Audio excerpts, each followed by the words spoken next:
dear. I think I know what this is. You see, Stan, as you get older, things that you used to like start looking and sounding like shit. And things that seemed shitty as a child don't seem as shitty. With you, somehow the wires have gotten crossed and everything looks and sounds like shit to you. It's a condition called being a cynical asshole. Oh no. Yes. And there's no known cure, I'm afraid. Everything just seems shitty and everyone starts to seem shitty and everything they say just starts to... It stinks. It stinks. It stinks. Yes, Mr. Sherman, everything stinks. Your soul is mine.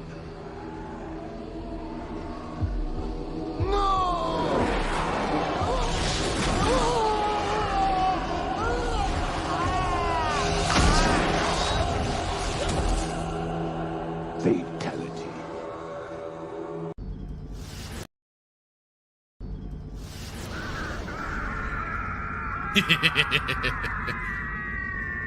You hate to do it, but at the same time, it's hilarious. Hello and good evening, everyone. Welcome to another episode of Saturday Night Sith, number 27.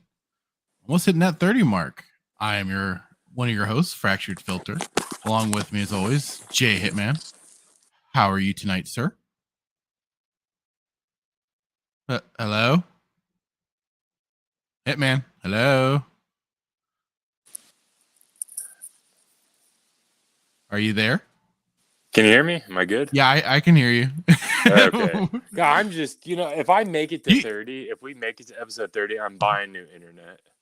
You are just having all kinds of technical difficulties today, ain't you? Yeah, I do not. They said buy a computer. They said it'll be fun. They said, you won't have to worry about anything. They said. Why do you think you need a better internet? Probably. I do not know. Your computer has nothing to do with it. Okay, well, internet seems wonky. Internet service then is I don't know. I give up. I tap out. I'm throwing it in the garbage. If anybody wants a free computer, put it in the comments. It's yours. Has nothing to do with the computer. It's your internet. If that's what's acting goofy. Anyway, regardless of your technical difficulties tonight, how are you doing, sir? Just pretty good. Pretty good. Yeah. Ready? It was very just painful. When did you watch this last episode? Did you watch it this morning? Yeah, I did. I watched it this morning because I just kept putting it off, and I was like, I guess I finally need to actually just watch it. So this seems to be the thing now. Is I just wait until the morning of, and I watch it. Yeah, it's I've said it a couple of times. I've probably said it 3 or 4 different times throughout multiple of these episodes. I've struggled watching it, but this episode probably takes the cake in regards to struggling. I struggled hard with it. I can't say I blame you. I started watching it, and I got sidetracked by everything else that I've been especially following that with news that's been dropping as of late. So, it certainly, my attention was not fully there, but it was enough to finally, once I had to kick my own ass and start watching it, it was like, okay, here we go. Yeah. It was just really painful. And even trying to make, I was trying to make notes, going through it, and it was just so hard. I wanted to fast forward through it. I was like, I didn't even want to watch it. I got literally, I think I texted you earlier on Wednesday or Thursday, and I was like, I'm offing myself and I'm putting you in the will, and don't sell my books. I mean, that's literally how I felt. Yeah, I can't say I blame you, but hey, I'm bringing. Well, here we are. I haven't offed myself, and you still you're still books, here. So. I'll just take a real quick moment. Sentinel's in the chat and dropping bombs, of course, as always. Fuck the Mandalorian up the ass and around the corner. You can't go anywhere without seeing that character in Grogu. Yeah, it's basically their new mascot for Star Wars until we probably get to the point of when Ahsoka finally drops. Can we not? That'll probably be the next flagship. I don't think. Well, Andor will come, and I just think it'll just go immediately right out the door because I don't think it'll hit the mark that that will probably be gotten from like Ahsoka and stuff. Probably the most bland character out of all. I don't know, man. Out of all the characters, I feel like Andor's probably there's just nothing there. He was like literally. I find more entertainment out of watching the two rocks in my backyard just sit by each other than watching Rogue One and that story. And truth be told, I have not watched Rogue One all the way through in a long time. The only good part that you missed was well, it's just been a long time. Like I saw it in theaters.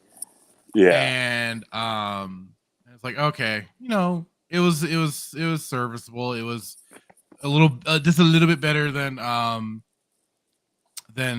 think at the time Force Awakens. I don't think Last Jedi had come out yet. But then the problem started sinking in. And I started going, oh, wait a minute. They just took Kyle Katarn and Jan Orr's story and completely bastardized it. Literally, there's this dweeb on Twitter, and here's the thing. I now know why Elon backed out of the deal with Twitter, but this dweeb, hinga-dinga-durgan dirtface was like giving all this credit to like Cassian and. Who's the girl that he wanted to kiss and never kissed because he couldn't find his nuts? What was her name? Jyn Orso. Ah, yes, Orso. And basically, it's like the saviors of the galaxy because they are the ones that found the plans and all this. And it was her all along that did the real legwork. While despite Luke Skywalker blowing the Death Star up, she gets all the credit. Right, and it was literally just a complete rip off of. Kyle Katarn and So to homeboy who said that, get your facts straight and go suck a fart. Well, it looks like Sentinel's got us wanting to go for a certain topic here because, like he mentions, Hasbro will never make another new prequel trilogy figure or OT trilogy figure. When they're catering to all these Disney Plus shows. And because of that, things like the $600 Riva lightsaber will always bitch slap them in the face for having the gall to try and sell that to customers. Yes, I don't know if you've seen this. On Hasbro Pulse, they have from the Obi-Wan Kenobi show, Riva's lightsaber. Have you seen this? No, pull it up. Here, I'll pull it up. Here it is, and they aren't advertising it as it is the Black Series, and they aren't advertising it as like the Grand Inquisitor's lightsaber, but no, it's Riva Third Sister lightsaber. And this is the thing, they are doing it basically like via like crowdfunding almost, right? So they're trying to gauge interest. And you had all the Disney shills running around and telling and defending either Riva, defending the Kenobi show. So what do you think? Do you think this lightsaber is popular? Do you think is going to be ready to sell to people? First of all, how much are they what did you say they're charging for it? They are charging they're charging like $600 for it. No, there's no way. Yeah, so $500. Well, whatever, close enough. But as you can see here, it requires 5,000 target backers. You're at 1,352 backers, and they only have 2 days left. I don't think they're gonna make it. But they say how that I thought we were being told how popular this character was. All the Disney, all the Lucasfilm shills were certainly jumping up everyone's ass about. No, this is a great character. What are you talking about? The simple fact that this thing is $500 and you can go to Ultra Saber, like you can. Oh god, I can't even I can't even right now. Like Ultra Saber, which is in my opinion probably one of the leading, if not the leading, website to get custom made lightsabers. Like you can't even find a lightsaber there that's maybe the starting range 400, maybe 550. I think I found one. But the Black Series, they're charging $500 for a lightsaber for a character that was nobody really porn likes. Parody level acting, basically. But what's funny is they have, and this is something that other people have been pointing out, is how you have. So it's not as expensive, but it's getting up there. So the G.I. Joe Classified Series Cobra tank vehicle here still has 37 days left. It's $300, but it's already exceeded its backer goal. I mean, if you didn't, it's pretty funny when you compare. You can see where the more dedicated fan base is, right? From versus G.I. Joe versus, I guess you could say, the Kenobi series. When I went to Disneyland and my brother and I were doing the Galaxy's Edge thing, they had this place where you could buy the lightsabers, and obviously Vader being probably top 3 favorite characters, his lightsaber wasn't even close to $500. I think they were selling. It's a different design, like they showed off with that. It's detachable and all that crud, but again, you're still. I mean, it doesn't even spin. It's like you're paying $500. That damn thing better spin. It better do its whole crap, man. It's probably plat. Like, does it have the details on it? Like what it's made out of and everything? I didn't look at all of that, but no. I mean, it just seems like Black Series though is always very overpriced. No, for sure. Black Series is expensive, but I think I saw. Don't quote me. I think I did see a lightsaber that was up in price. It was like Yoda's lightsaber. It was like one of the first ones that was released Black Series. I mean, it was up there in price. I think I found it on, Amazon for maybe $350, $400. But this is Yoda. This is and like I said, I'm not a Jedi. Screw the Jedi. I was all for, the Empire as a Sith, but an iconic character, his lightsaber being $400, that's, I could somewhat understand that, but Reva, whatever the hell her name is, a D-list, E-list character, her lightsaber being $500, right. Well, and this is another funny thing. They had done Mace Windu. Yeah. And they like to say the whole Ross's fan base and all that. His was sold out. Granted, it was $174. Right. But clearly, that's sold. People wanted it. People got it. I'm just saying. Probably, kind of funny. They're probably playing with it while they're watching Pulp Fiction. Or whatever. It just makes no sense. And they did this thing when you got to be careful when you go onto Instagram and all the other stuff because Disney they blow this stuff up. But they were selling, was it Lola, Lalo, Lil Gaga, whatever her droid's name was in the show. They were selling one of those robotic droids that it literally looked like it was plastic. Oh, Leia's droid? Yeah, Leia's, whatever it is. Lola, Layla, Lala, whatever it is. You're forgetting an OT character's name. Come on, man. No, her robot. Yeah. Oh, that's right. Her robot was something. Yeah. They were selling it for like $180 at like Galaxy's Edge. Or I would something. I just call it Leia's little robot. It's like what Yeah. else is it? I don't know what else. I forgot it. I didn't bother with its name. No, this is ridiculous. Like you are literally, like I said, man. For those who are listening, I just got to come clean. So I feel like I have a duty to everybody and a responsibility. I'm in anger management, and my therapist says I can't call people donkeys. But if you buy this lightsaber, if you literally go out and buy this lightsaber, you are a donkey. Nose lies detected. Like 100%. Like I don't like $500 for a light. Like I no, it's oh my god. I don't think a true Star Wars fan would buy this lightsaber.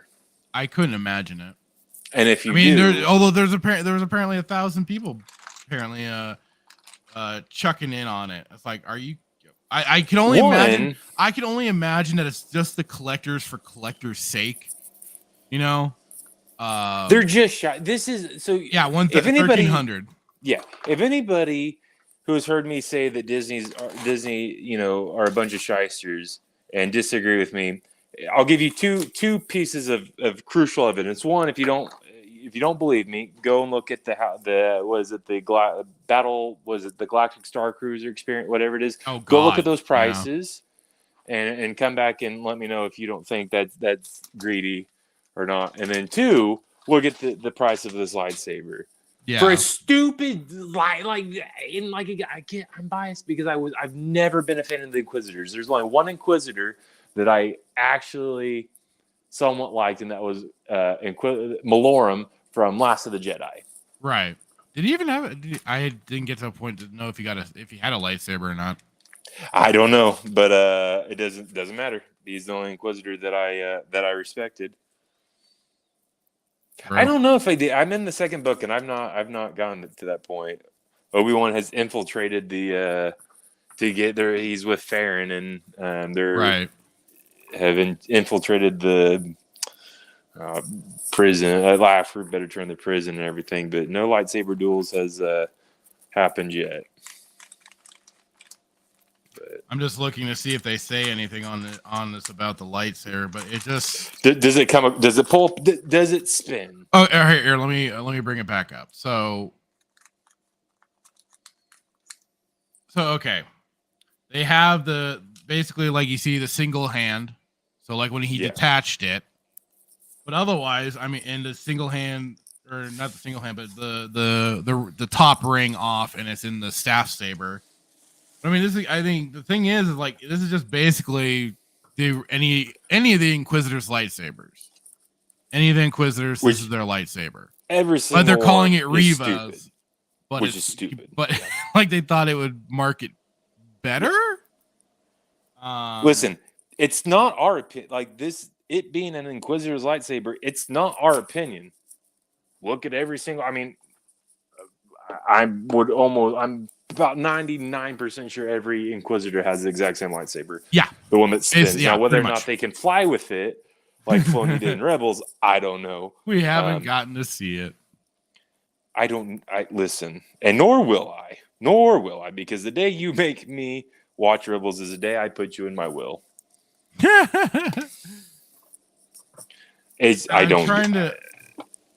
I was just trying to see if they had anything on what it's made. That's what I want to know, because it seems to be just talking about it in general.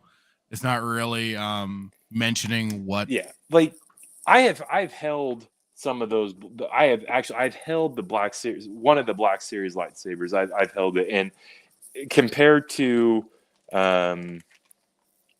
one of the like Ultra Sabers and whatnot. It's just there's no comparison. It's like Lincoln Logs to Legos. Well, and I was listening to the Flashcast, and Anna, that Star Wars girl, she was saying she's gotten some of these Black Series lightsabers, and they're just kind of like cheap Poorly as hell. made. Yeah, poorly made. 100%. You're better off. I forget if she recommended anybody to actually shop towards. Yellow Flash himself, he was saying he got one from Galaxy's Edge a long time ago, and it was actually like heavy duty, kind of more heavy feeling metal and stuff like that. The Vader one I held was, listen, I had two options, right? I could have left this shop with his lightsaber for $250. I think it was close, maybe like $300. It was on sale, but like I could have left this place $300 poor and not pay my mortgage, or paid my mortgage and just let it sit. Right. So obvious, but I held it, and I held it like 3 or 4 times. There's a story like I kept asking the guy if I could hold it, and I held this thing probably 4 times, and I was on the fence whether or not to buy it because it was really well made, and it was like $200-$300, and I was, but yeah, so it was definitely high quality. But I've held Black Series, and it's like they try to be marketing geniuses. They're like, we're gonna call it Black Label, and we're gonna put it in a black box, we're gonna make it slick and all this and that, and then we're literally gonna have it made in Disneyland China. And we're just gonna we're gonna send it to the US, and we're gonna tell everybody that it's high quality stuff. And after you literally hit your 4-year-old niece with it, it breaks. And then you try to refund it and return it, and they're like, never answer the phone. It's sad. Yeah, I just God, and I just feel like we're getting a show. I feel like we're gonna get a show. I feel like Reva's gonna get her show. Oh, I'm sure of it. At this point, I'd be a little shocked if she didn't. Just a little bit. But at the same time, with the way they keep like announcing projects and then canceling them at the same time, it would not surprise me that it kind of it's just dust in the wind and it fades away. Like, are you so excited for Lego Star Wars holiday adventure or whatever? I literally when I sent you that last night, and your response, I literally was cracking up because I thought you were directing it at me. Like, how dare I send you that?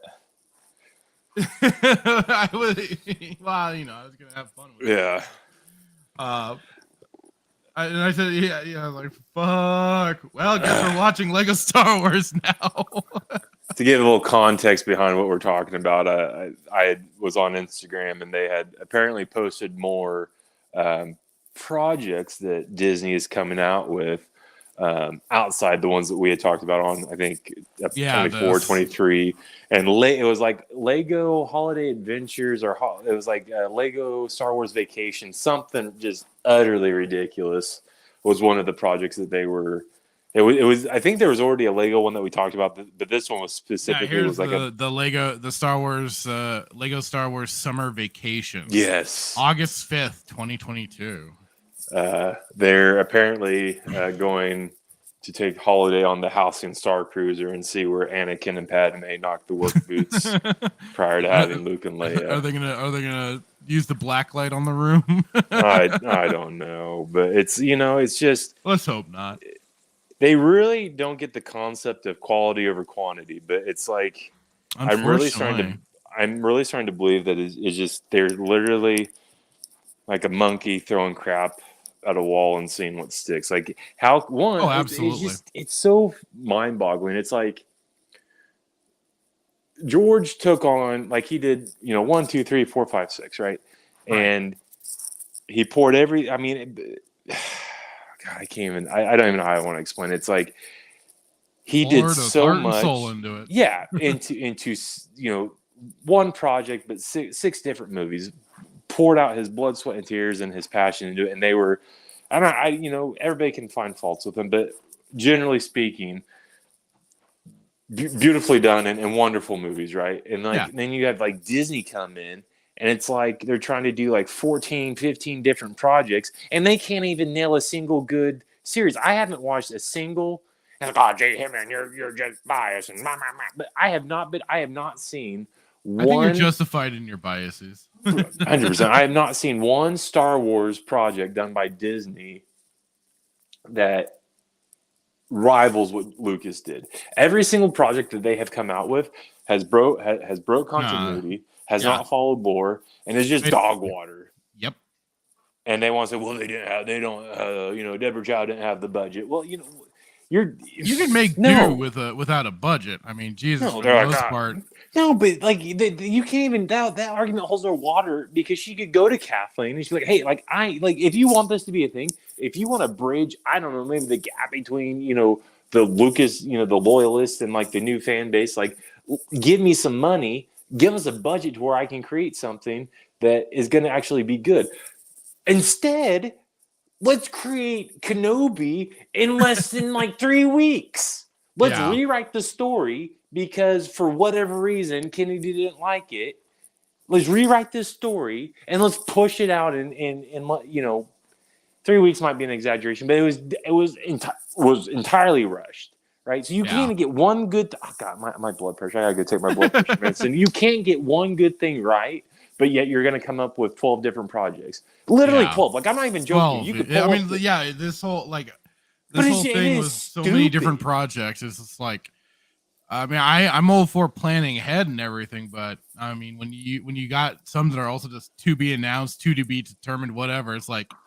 Maybe you should actually maybe kind of hold back for a little bit, work on everything, and then start releasing information. It's almost like you're playing Call of Duty and you have a machine gun and you're literally you're spraying and praying that you hit somebody. That is exactly what they're doing. Basically, they're pumping all this stuff out, hoping that I'm not going to say it. It's a kid's show.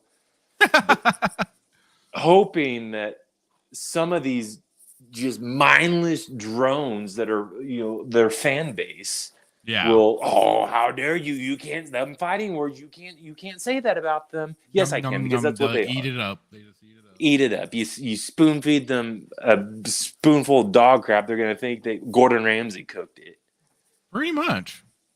No, but it just, so I'm going back. I digress. Where's my spray bottle? I have my spray bottle. Well, here's the spray bottle. Sentinel. I heard Stig Kenobi say this, and I agree with it. Star Wars had 2 perfect actors for Kyle Katarn and Jan Ors, and they cast them as Cobb Vanth and Fennec Shand. Yeah, I mean, if you probably wanted them later on post original trilogy, yeah. I mean, well, shame on them. They ruined Timothy Oliphant's career. Like I was somewhat of a fan. Like I really, okay. First, I mean, just because it is a Star Wars project, it gets the name out at a higher level. But I mean, I think he's already been doing fine anyway. From a certain point of view, maybe. But yeah, like I was a fan of him. Maybe I'm just weird, but yeah. Then they bring this guy in and. I don't understand it. I don't understand okay, so we are of the same generation, right? So like you and I's pretty close, yeah. Probably idea of creativity is actually, in my opinion, like, and maybe this is just subjective and biased, but it's like we grew up on, I think our idea of creativity is like legit creativity, but like the stuff that Disney comes up with, like their idea of creativity is literally just dog crap on a wall and hoping that somebody will view it as a Jackson Pollock painting.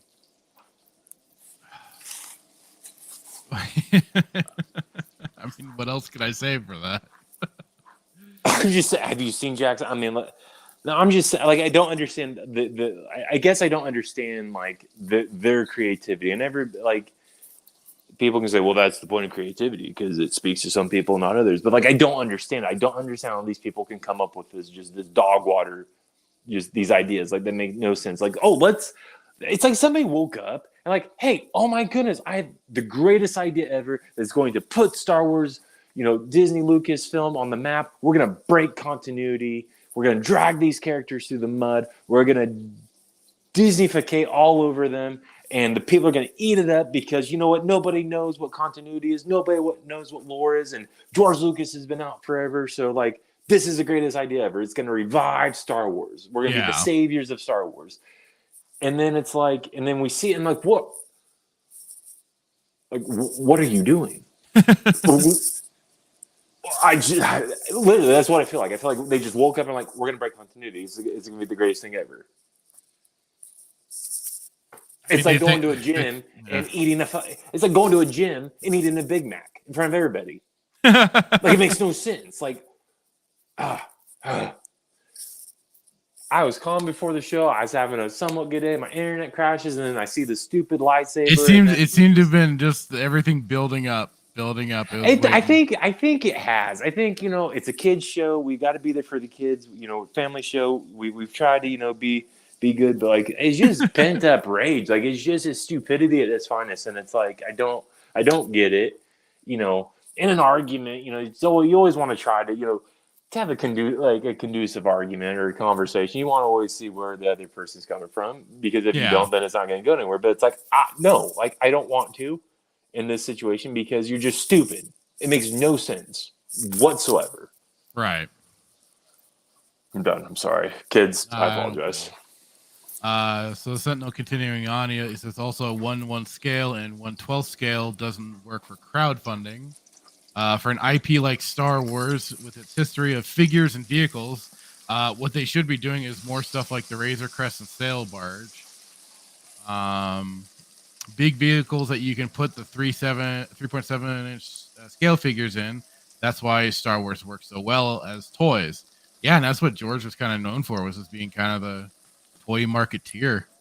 Oh, yeah, that's so much. I mean, look on Tim Open Airlock's Twitter page. He's always posting relics of the day and stuff, and some old toys. You want to know would work perfectly. Why George was? If there's anybody questioning what Fracture just said about George being really good, do you still have that clip that we played about? There's literally 40 Last Jedi Rays on the shelf. Do you remember sending me that? Oh, it was at a store, and there was literally that's been that way for so many of the sequel trilogy toys. That there are just the figures that are like stacked and on clearance and there's not moving. Yeah, it's hilarious. Yeah, it's like all the original trilogy toys done sold, but Rey from The Last Jedi is the only one they have. They can't leave a 4-foot section empty, so let's just take the 4,600 Rey action figures we have in the back, and we'll just put them in this 4-foot section and hope that they'll sell. Right.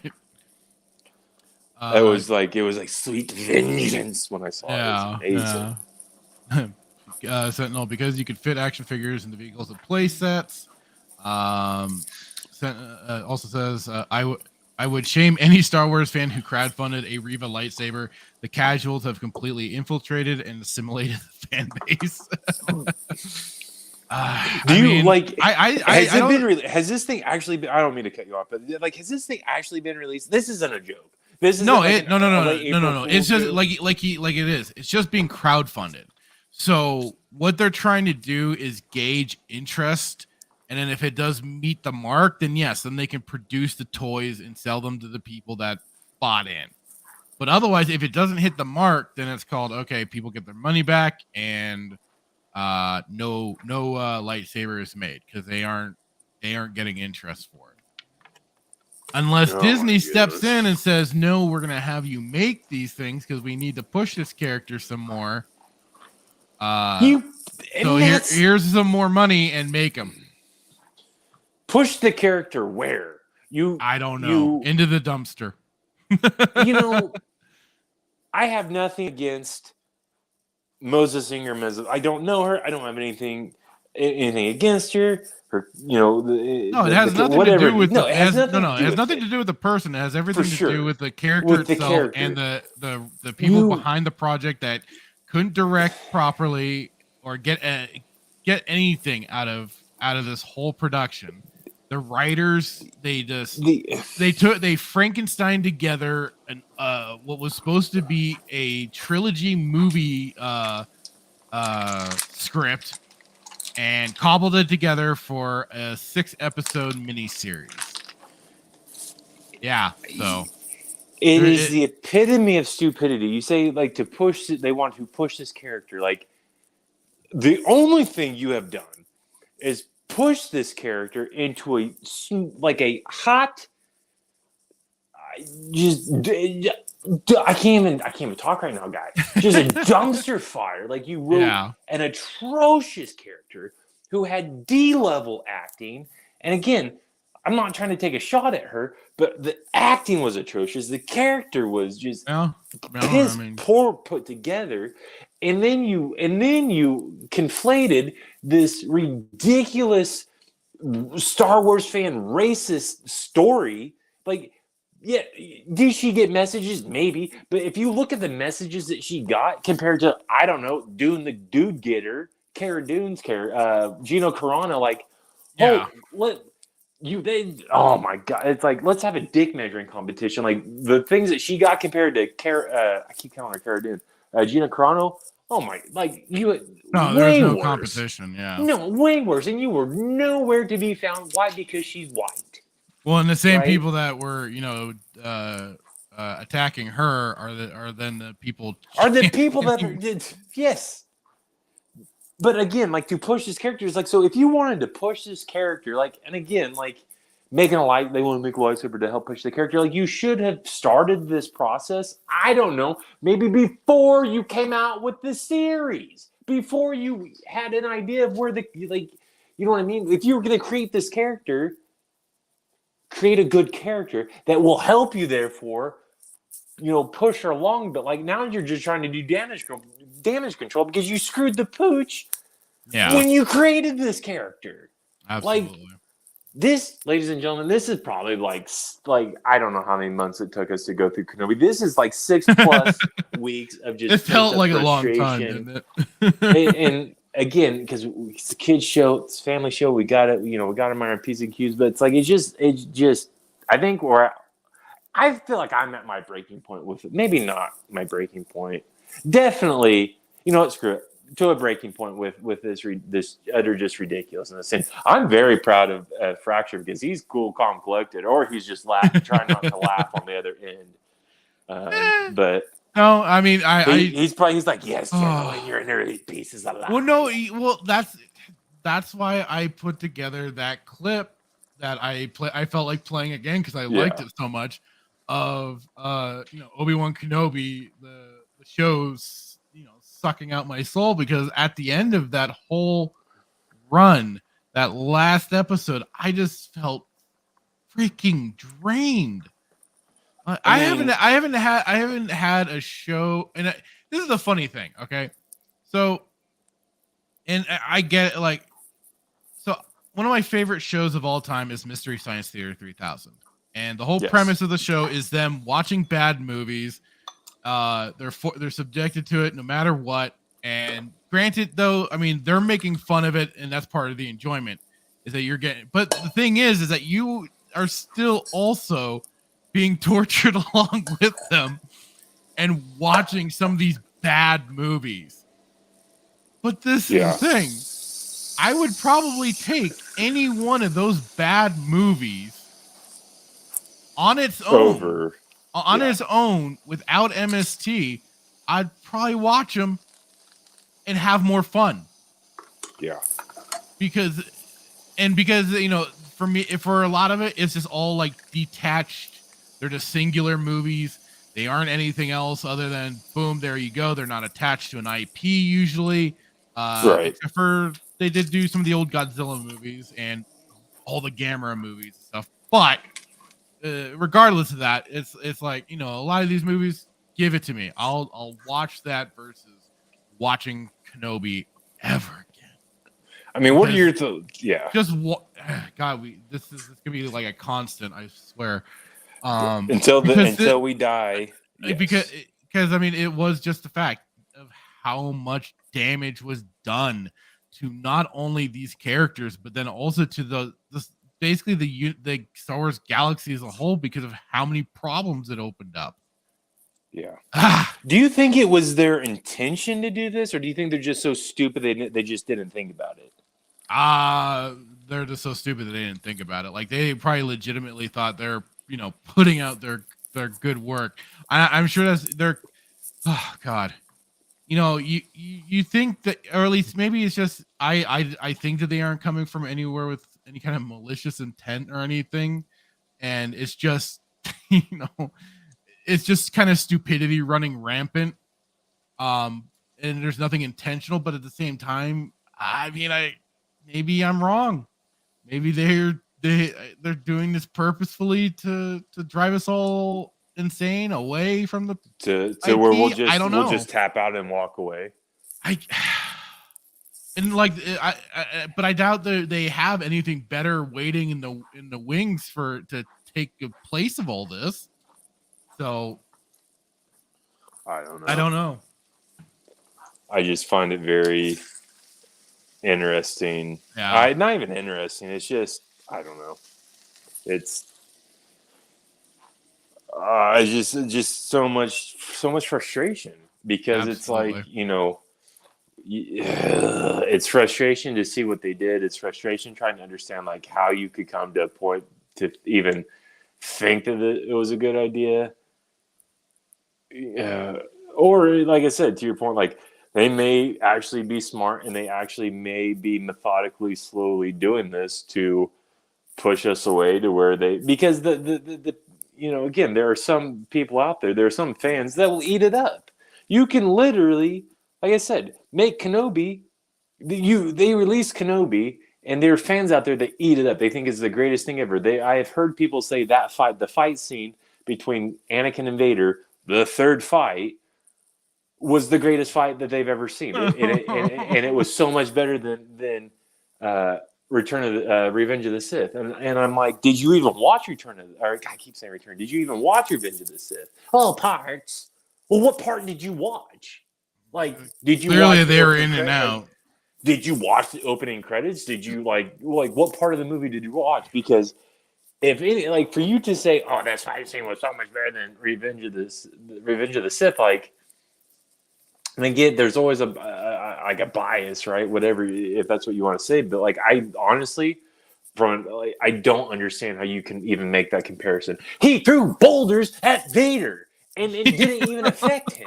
Like that's what, and he got buried, and was like, but like that's so much better than the final this far. I'm so sorry. Please forgive my ignorance. I can't see the rationale for that. I really don't. If I threw boulders at you, were gonna test this. I'm gonna throw boulders at you and see if you're impervious.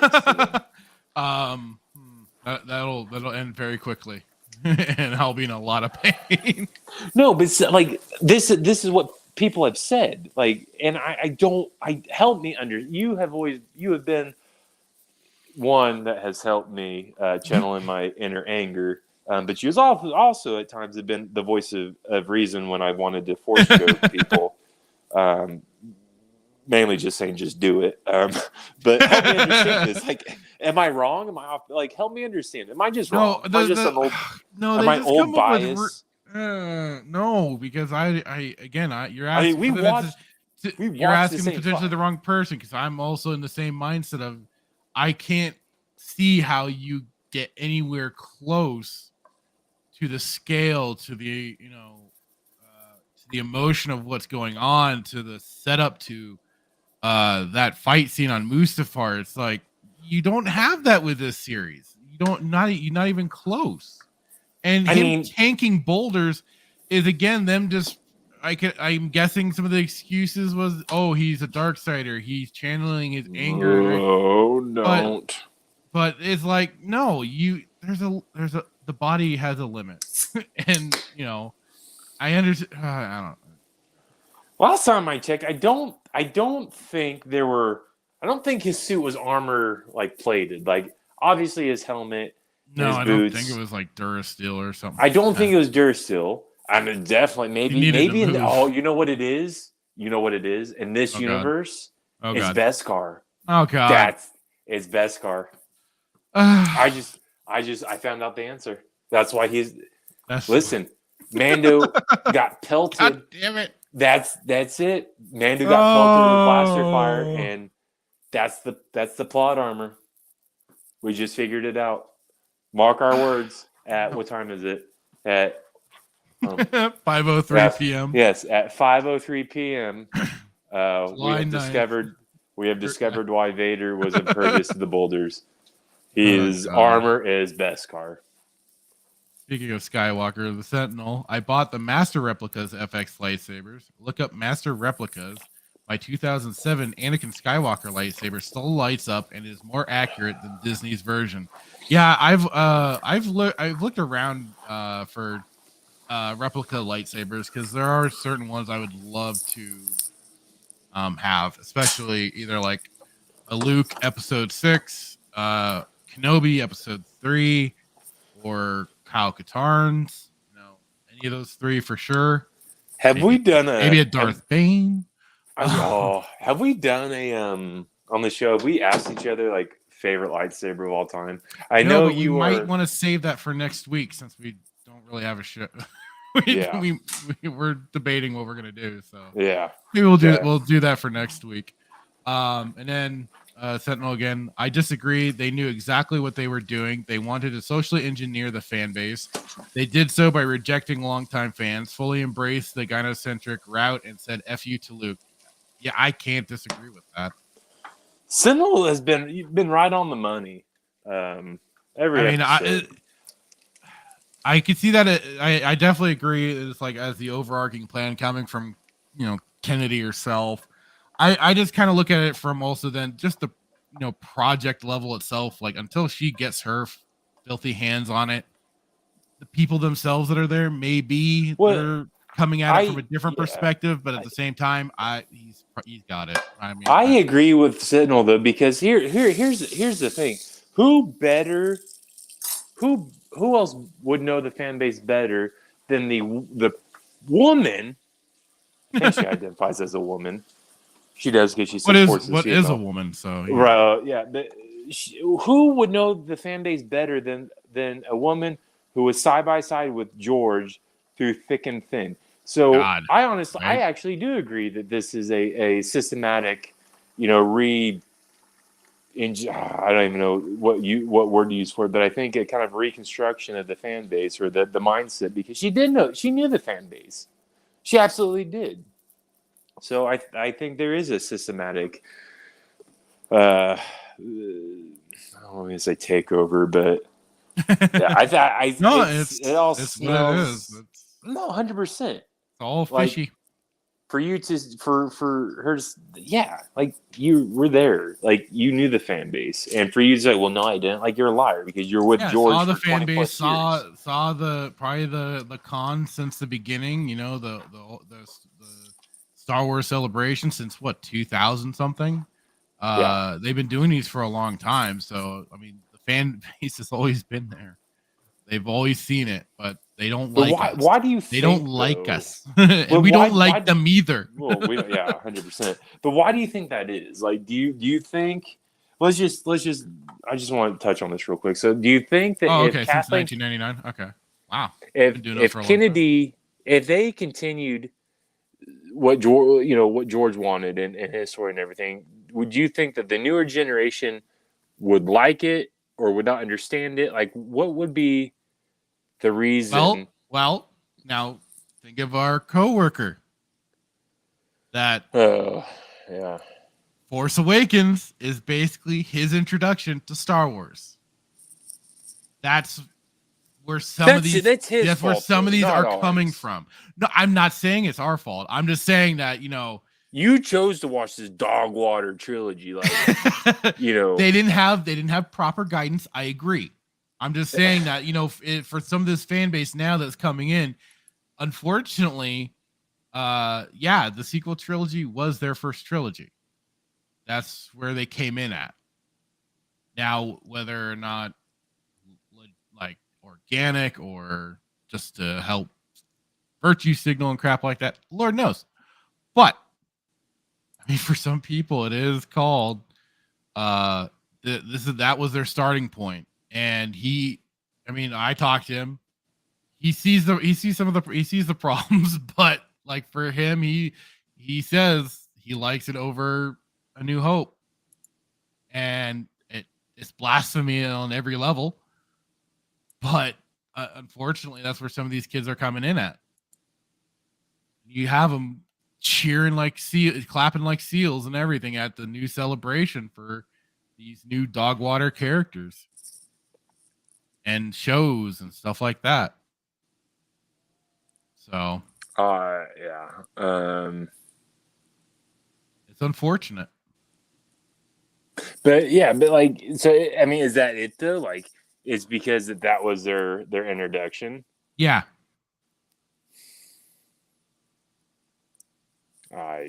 Star Wars has always been for all audiences and has resonated with people from all walks of life. Of course, they would have had both the old and new fans, because the old fans breed new fans. Yeah, but hey, some of them miss out. They don't always have the old fans to show them the proper way. But why go? But why go this route though?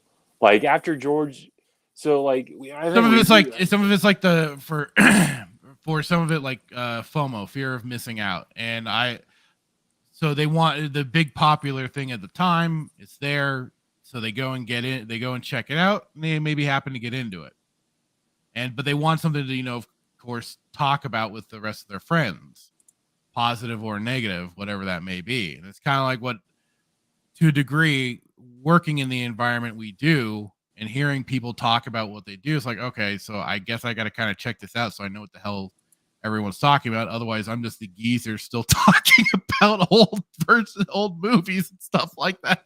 That they just look at me and go, huh? Yeah. Yeah. I just don't understand why they wouldn't. Like, you'll never know. We'll never know, but just try to think, like why they chose to go this route, other than like them giving it to peer pressure, fear but of from out. Who? Like their own friends, their own cliques, whatever. Well, I'm talking about Luke, like Lucas film in general. Like, it's not like they don't have global. I don't think they'd have global elites running Disney Lucasfilm behind the scene. Maybe they do, like the country, but I just don't understand it. Like, it makes no sense, and I guess we'll never understand, or I'll never understand how somebody can eat this up and actually say it's good. Even if it was like, well, you grew up on it. Like, again, like, it breaks my heart that you grew up on it and that's what the first thing you saw. But I just don't understand it. I don't. Makes no sense. Neither do I. All right. Well, my blood pressure's gone down 3 notches, so making progress. Okay, good. Well, with cooling down a little bit, there's something that I wanted to go, and I sent you the link to the video earlier. Yes, I did watch it. Yeah, so and I'm going to pull it up in just a moment. This creator, Eric July, goes by Young Rippa 59 on YouTube, is creating his own comic book company. He finally made the announcement that's gonna be like pre-orders and stuff like that are gonna be dropping on Monday.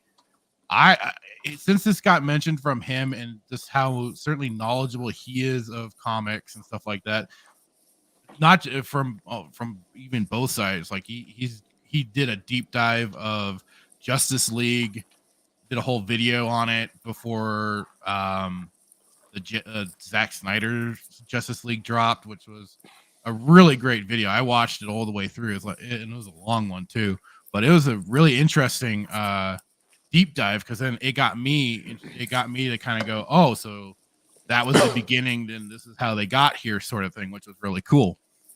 But he's creating his company, the Rippaverse, to essentially, contend with the big two. And that's certainly with this, like he's gonna be saying, I'll play the video in just a moment. Certainly this is in terms of like being able to get, accessibility to not only customers, but just the name out there and stuff like that. This is a hell of a time to be able to do it, because you can also be very independent, and that's what even from some things like indie comics and the whole Comicsgate crowd, they've been able to really do some great crowdfundings and get their books going and get people, for some people, getting people to buy comics again. when Right. they had otherwise walked away from the industry altogether. So, and there's been one of the leading charges was Ethan Van Sciver, which I'm guessing you probably know better that name than I do. For his Green Lantern and stuff like that, from what I've followed up on, getting to know that, and then just other YouTubers. That Umbrella guy, he's done a comic line basically called. I've gotten them. They're really good. Like his whole thing was wanting to have comic books for people of all ages, not just for adults, but also for like he has two daughters, and they're basically getting included into the comic book as well. And even his oldest has done like some comic covers and helped out with it, which is really cool. And so there's been these little projects going on here and there, and been making a lot of success. Yeah, certainly now what is needed to light the fire, because I mean more competition is good. Oh, so let me pull this up now.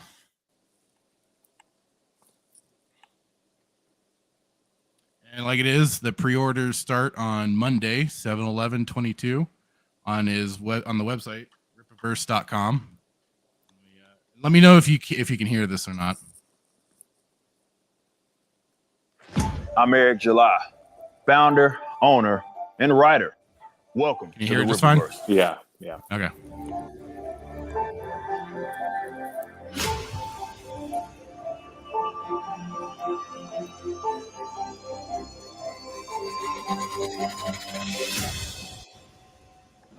The Ripaverse is the result of a comic book lifer that wanted to be a part of the solution instead of always griping about the problem. Now, don't get me wrong, this was always a part of my aspirations. However, the current climate certainly sped things up.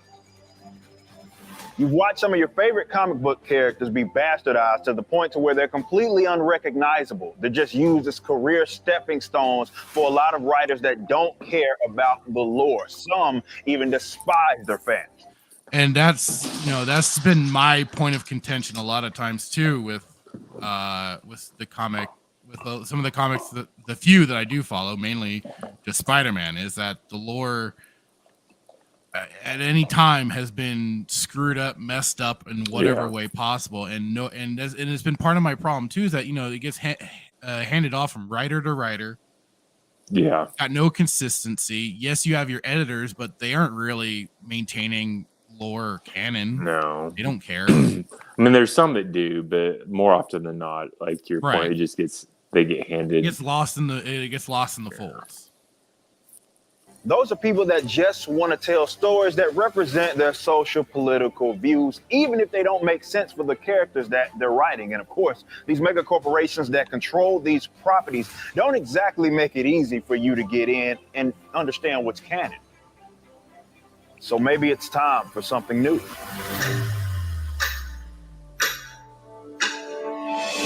We are a comic book company first and foremost that will never be forgotten no matter how big this venture gets. And we are guided by a set of principles known as the Ripaverse.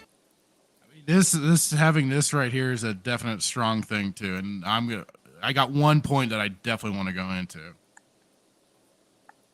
Ethic. You will find this on a page in every single book that we release. And it's a set of standards that we certainly want you to hold us to. There are three main things that we will always emphasize. Number one, respect the customer.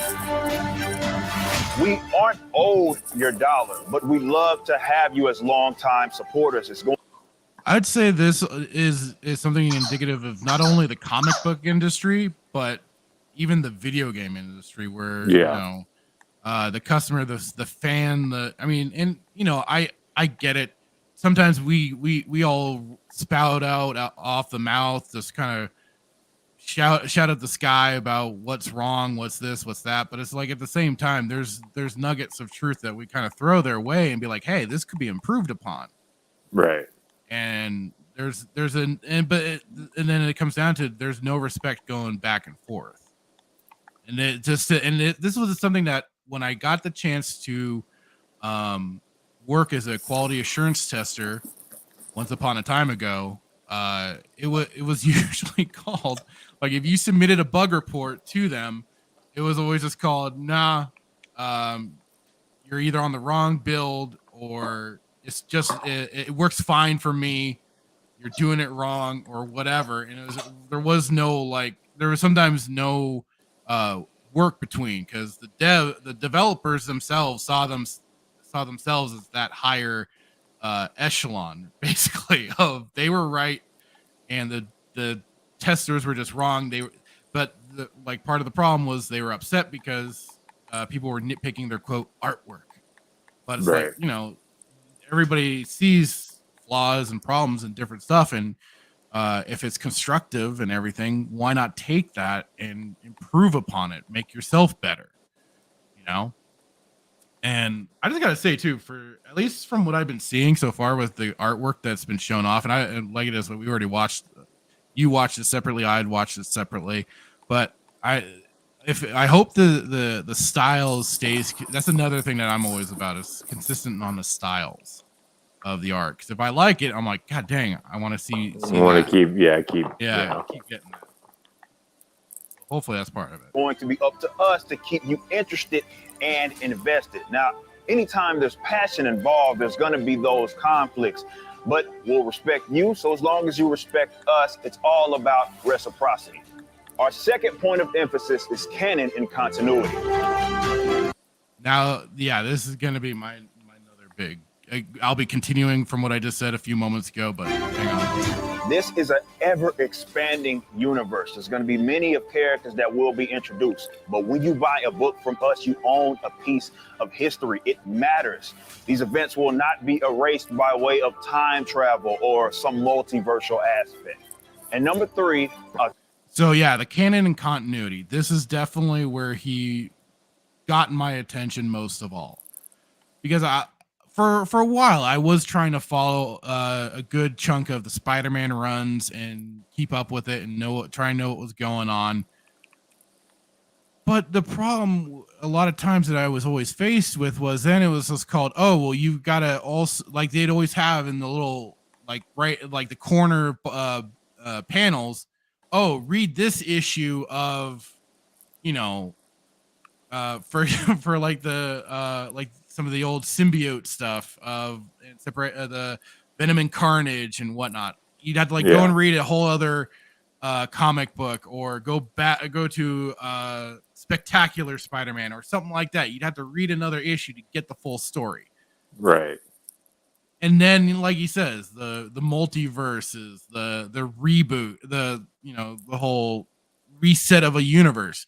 No, I got real tired of that, and that's definitely why I gravitated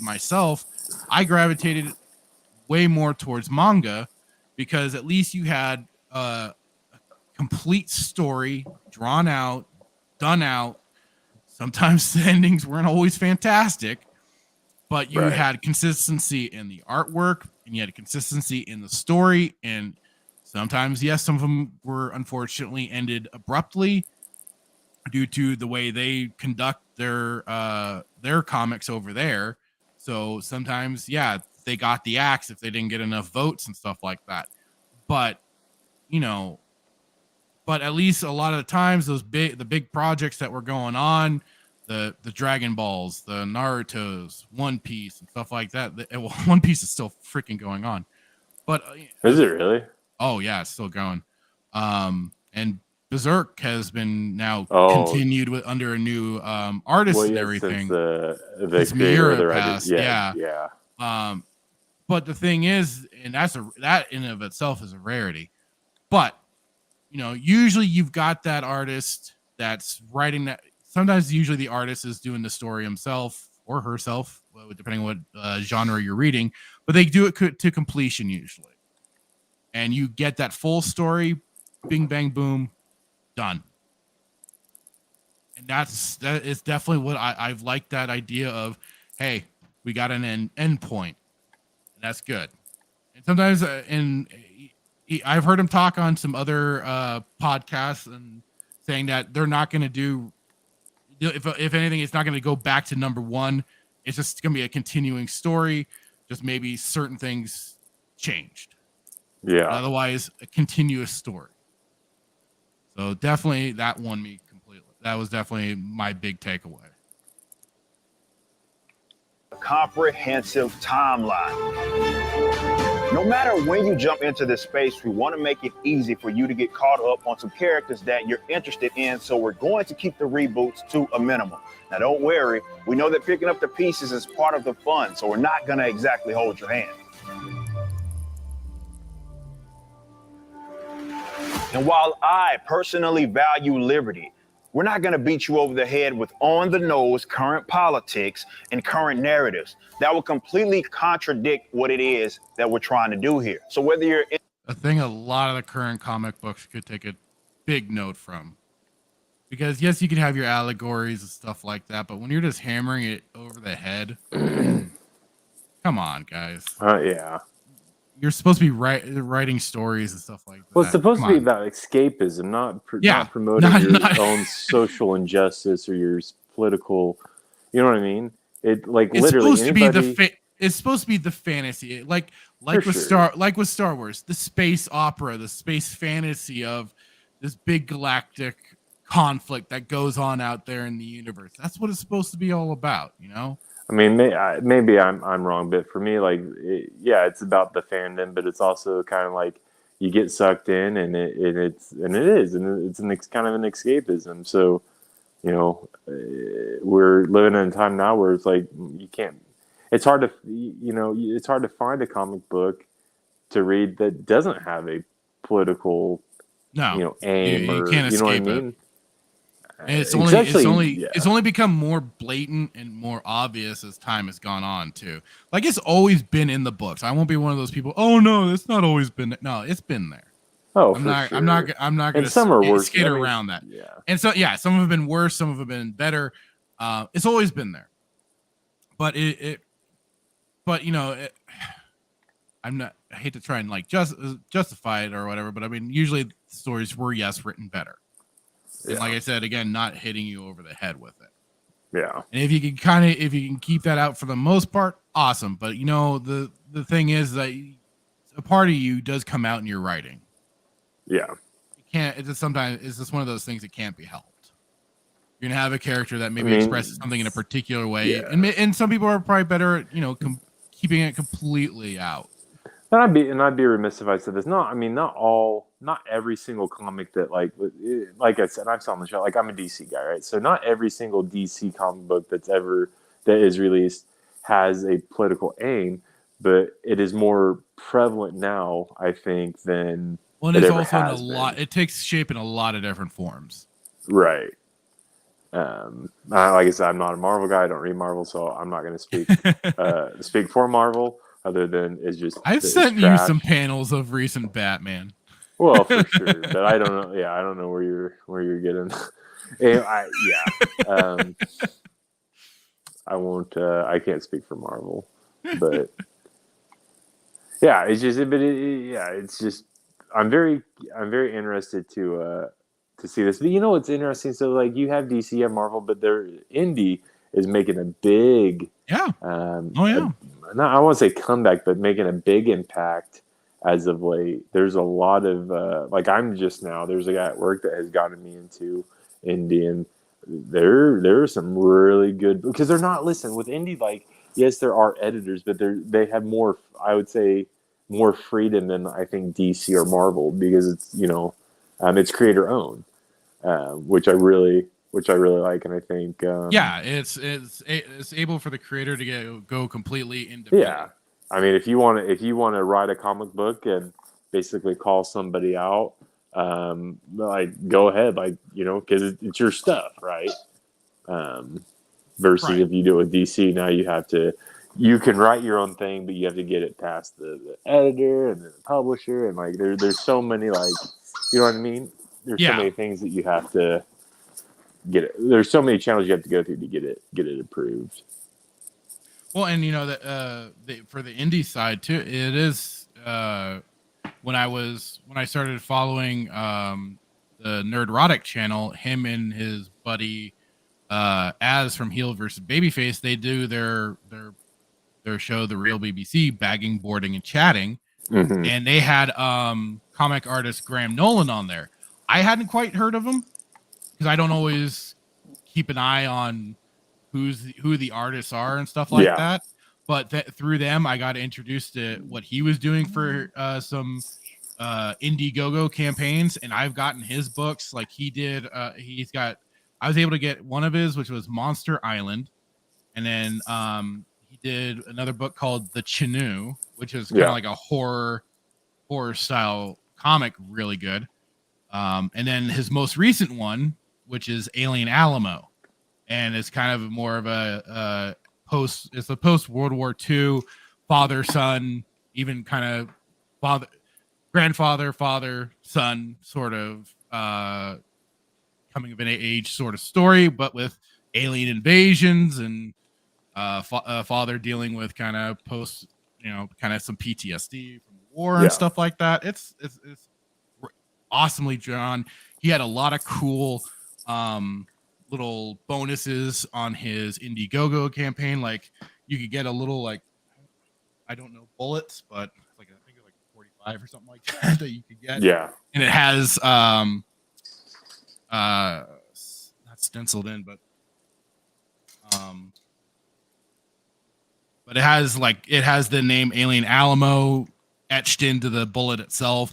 Really cool. I was a sucker and I grabbed that for sure. It was some great stuff. So, and it's a great thing for, like, it is this new age of the bonus, the benefit, I should say, with online, with the internet, is that there is this availability to do these sort of campaigns. I think what's interesting, with the indie side of stuff, it's like, it's up and coming, and it's coming out. It's coming up fast. But I think, a lot of people, obviously, DC Marvel's been around for, so long, and they've got such a monopoly on the market. But like, I'm very curious to see where indie goes. Like, I have branched out, and I'm reading some good indie stories right now. So like, Image is, amazing.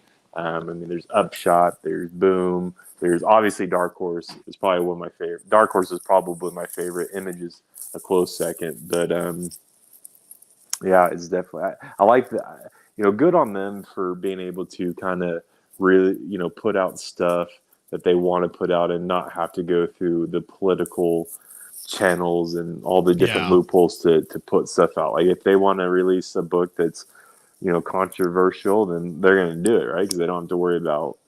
They're not. I don't think they're strict. They aren't beholden to shareholders, to the big corpo, telling them what they want their image of their company to be, basically. Yeah. So it's called, we get to do what we want. So it sounds like this is what this guy's, kind of, he wants to be able to. He wants it his own. That's it. So let's keep going with this. Into our main character in our first book, Isam, or you're into Yaira, or you're interested in all of them, will certainly have you as a customer. Your ethnic background or genetic makeup is wholly irrelevant to us.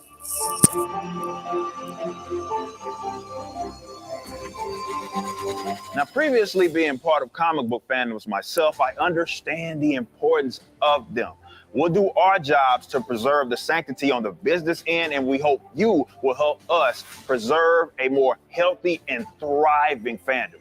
If we manage to do that, we're going to be very competitive in this market, and we're going to make our mark on this industry. We're not going to be perfect. Errors will be made, but we won't let that stop us from being great.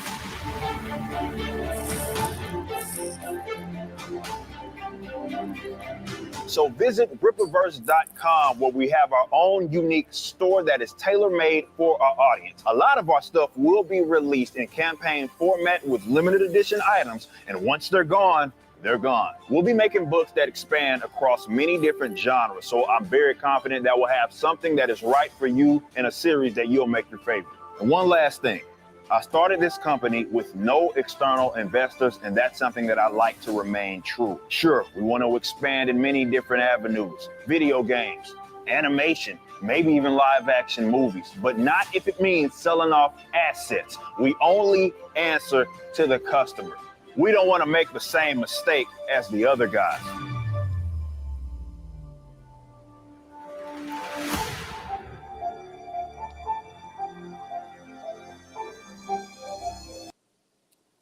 And it's definitely something I gotta say I am looking forward to, and especially that idea that they're remaining wholly independent, not beholden to anyone else. They're doing it on their own steam. You know, what more can you I do ask like for? that. I think that's an interesting point. But again, on the flip side of it, it's like, when Marvel and DC came out all those years ago, could they have done what he wants to do, or would you have to, delude yourself and get you know what I mean, to get investors and to continue to grow? So I think it No, might be. I think there's always the possibility for any company to, with the ambition enough to do it, and certainly the right. I don't know if I want to say marketing, Right. but it is possible for a company to gain a fan base, and if they can do the right thing through maintaining it through quality and stuff like that, listening to the fan base at times when it's definitely something that they should be listening to it about. Yeah, I mean, you even have like for what I know most, like a game company like Valve, they've pretty much gone their own way, and they did it through having their own video game launcher to launch video game to be able to play the games through. They publish very rarely, but from their initial games, that's how they got a lot of the fans interested in what they were producing. And that's kind of the same. Do you think it's easy? Same here. Yeah. Is that, well, it's not easy. I'm not saying it's easy. Oh no, I'm saying, do you think it'd be easier for him to do it now that comic books have been out for? Comic books have taken a hit. Well, yeah, they've been. Oh, what, you mean for how long they've been around? Yeah. I think when Marvel and DC started, this was. Well, but I mean, look, they built themselves up, and now they're like any kind of dying. They're kind of like a dying empire. They've grown so big, but they didn't keep themselves they kept spreading out too far. In different directions. So, they've worn themselves a little thin. But if what Eric July here is talking about, if he's going to keep his story on a certain pathway, and like he's been talking about, so long as it makes sense to his story, to his characters, they'll go with certain ideas for sure. So you'll have like you said, you'll have different genres to be able to find in this. So if you keep it at least a certain focus, keep it focused on this certain pathway that you want to take it, then you can at least keep it going for a good long time. Yeah. Because when you start, and that's like it is, the ass pulls of multiverses and different timelines or time travel itself, and you start ruining the trajectory of what was originally going on, all to retcon again our issues of retcons and stuff like that with what they do with even Star Wars and everything. It's bringing in these ass pulls for no reason, or just to correct, even in this instance, for comics instance, correcting a different writer's mistakes, or what the fan base definitely didn't like about what that writer did, and it's called, the next person that comes along is having to pick up the ashes and trying to make what they can out of it. So will be interesting to see. I'm definitely gonna be looking into it. I just had, when I watched it earlier, I just had the thoughts like, man, is it gonna be easier for him to survive now because there are more than just DC and Marvel? I mean, you've got, like I said, you have Upshot, Boom, Image, Dark Horse. I think because he cultivated a fan base through, for one, his YouTube channel, for two, he does do he has a band called Backwards, and he does music, so he's got a fan base through that. He does a commentary on The Blaze, and stuff like that. So he's been all over the place, and certainly grown his fan base already through that.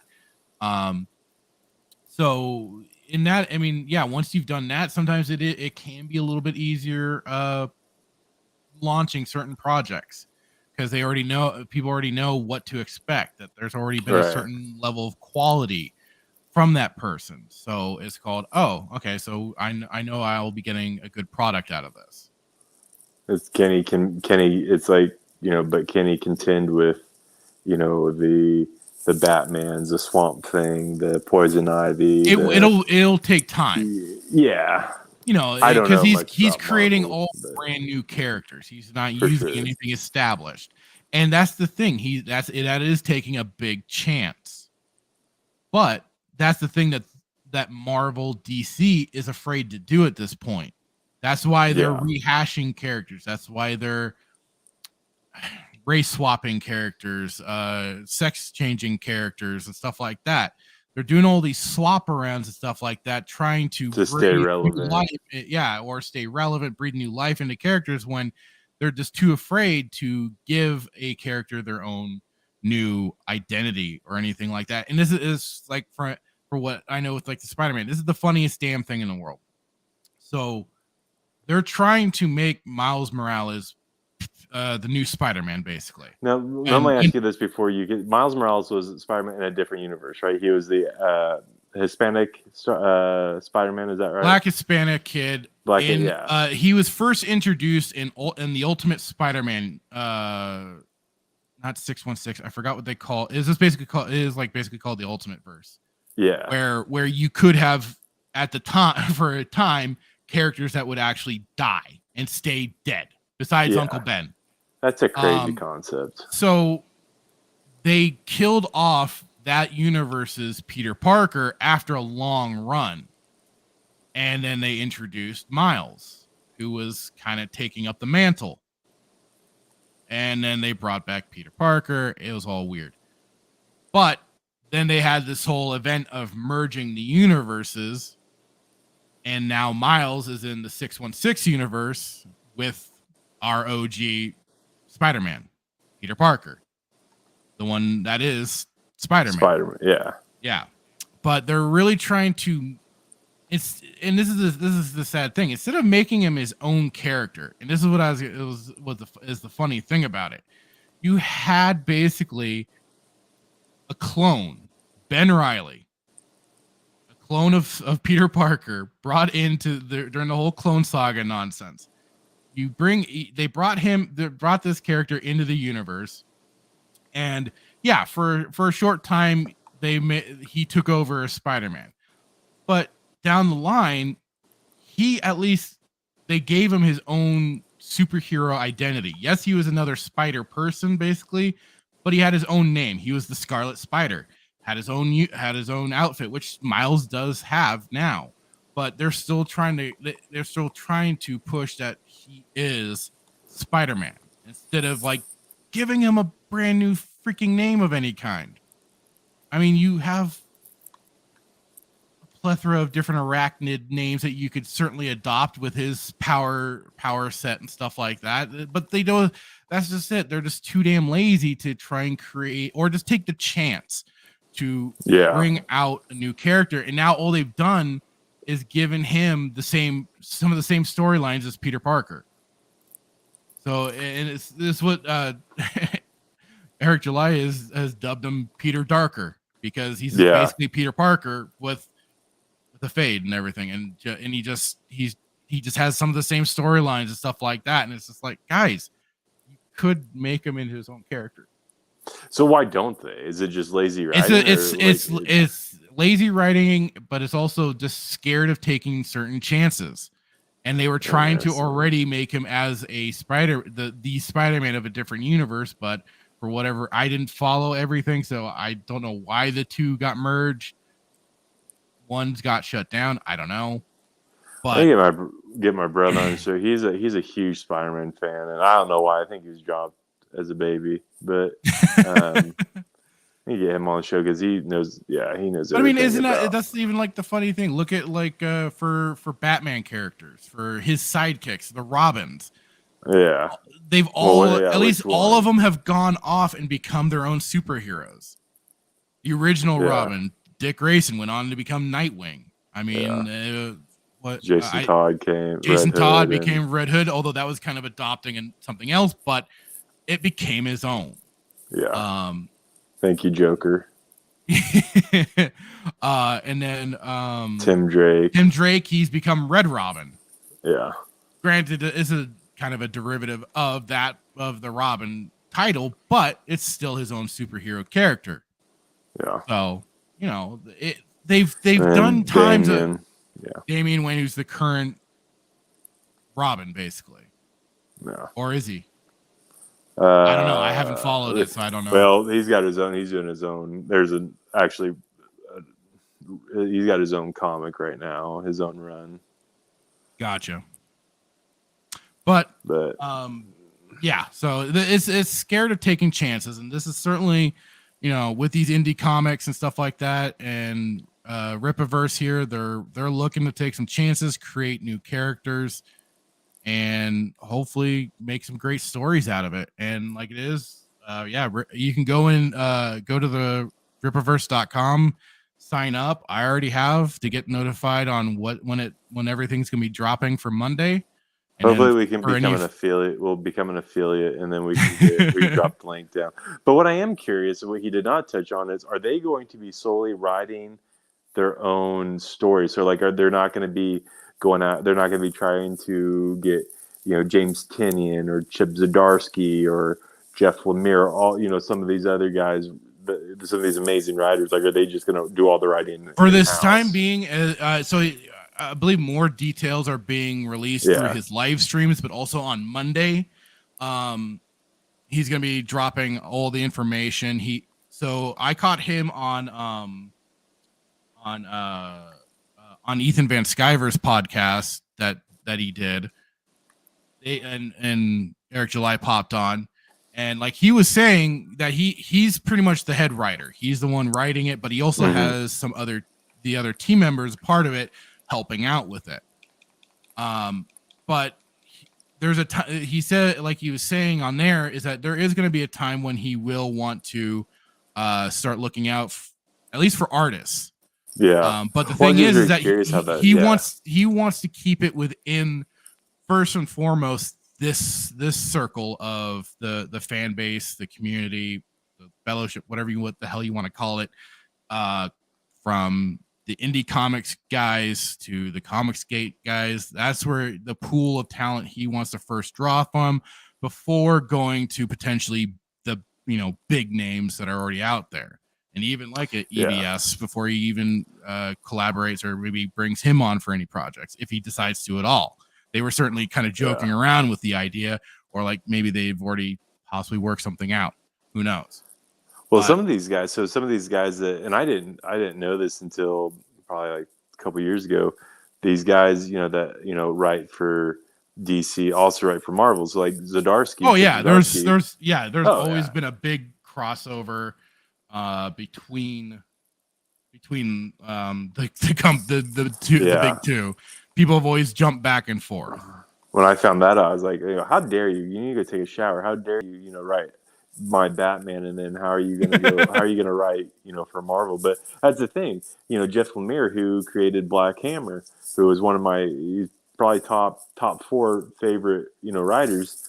You know, he's done indie. You know, he did Black Hammer, like he created it. He's wrote for Marvel and.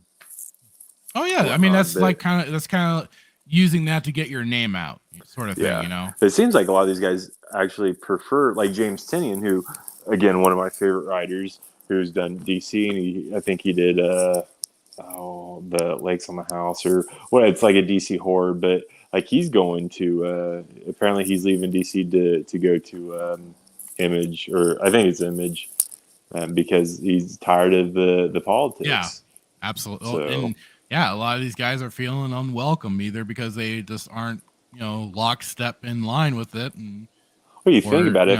Or it's just like these people have gone so far to the extreme. They're like, listen, I'm not totally on board with all that, you know? Well, you think like if you're being told what to write, like a writer should have the creative ability, the creative freedom to write what they want to write within, no, Withholding if they're well, here's the thing. If they are writing their own thing, absolutely. They should be able to get what they want done, maybe tweak some things just in case. But otherwise, I mean, they should be allowed to make the project that they want to do. Now, if they are writing for an already established character, yes, they should have to adhere to what has already been pre-established for that character. So you can't 100%. just come in and suddenly change, although they've already done it for like Superman, for example. They changed his motto of truth, justice, and the American way. They've done away with that. And it's like, no, truth, justice, and the communist way. Exactly. So, they aren't adhering to what's already been established. And like I said earlier, that's been my problem with the Western comic scene. They don't adhere to either previously established lore, characters themselves, whatever it may, their own universe's rules. Yeah, they don't adhere to them. So that's my biggest frustration with DC is like it's like, guys, you guys need to get your stuff together, because if like I said, Tynion's not like, he's not the best, right? But he's good, and like, but the point I'm trying to make is like, if you don't get your stuff together, you're gonna lose a lot of writers, and then what are you gonna do? Like who you're gonna hire somebody off the street to come up with a mediocre comic? And it's like, we just need to get back to the roots. We need to get back to like the golden age, the bronze age, like where it was about making comics. It was about making comics, and superheroes were superheroes and villains were villains. They were humanized. They weren't just I think Frank Miller or Grant Morrison did a Batman run. One of the biggest debates between in regards to Batman is like, whose run is better, Scott Snyder's or Grant Morrison. And Grant Morrison, like, he basically he didn't humanize Batman, and Snyder did. And so it's like, I don't know, we're going on a tangent, but I think just get back to basics is basically what I'm saying. Yeah. Keep the politics out of it. Keep the social justice, like, keep that out of it. Just get back to what it means to write comics. Right. Like, and that's not to say that superheroes probably aren't concerned with politics. I'm sure maybe some of them were, but mainly we're concerned about saving whatever they need to save. Yeah, whatever city protecting their city and stuff like that. Not like, oh, well, BLM's riding, so I'm just gonna sit back and like not do anything. Like, whoever wrote that, like, you sent that to me, like, whoever wrote that, like, I need to figure out where their email address and ask them what they were thinking about. Yep. But for more so he has a YouTube channel also for the Rippaverse comics, probably for any updates and stuff like that he's going to be doing on the set. So, and he also has his main channel, Young Rippa 59, where he's been doing other updates and live streams. And he's hit 1,400 signups. So we need to sign up. The interest is there, and like I said, I've already signed up. I've technically signed up twice with my fractured filter email. Just to I'm not even going to call you shyster. I'm not even going to call you shyster. Like, that's actually a good idea. So we're all looking forward to it. I know. So I can't wait to see what. And because what he said too is that it's going to be a 75-day window to be able to put in those orders and stuff like that. Pick your tiers, because he's going to be doing it kind of like an Indiegogo campaign where you're going to get to see the tier lists, pick what you want, see what's been picked and stuff like that. See what's kind of popular. Do you want to explain that for those who might not know what Indiegogo is? So Indiegogo campaign, it's crowdfunding basically, where you'll get the comic artist to set up the page, and you'll get to pick out different tiers. And like this is talking about for Alien Alamo, I picked the comic book, plus I requested directly from Graham Nolan. He's interactive with everybody on that campaign. So I asked him, is there any chance I can get your previous books that I missed out on? And he's like, yeah, we could set that up. You'll just pay this instead, and you'll be able to get that tier list. and he created like a special tier list that I was able to pick out for those 3 books, and boom. And so that's just it. Yeah. And so that's just it, is that it has a bunch of different tier sets.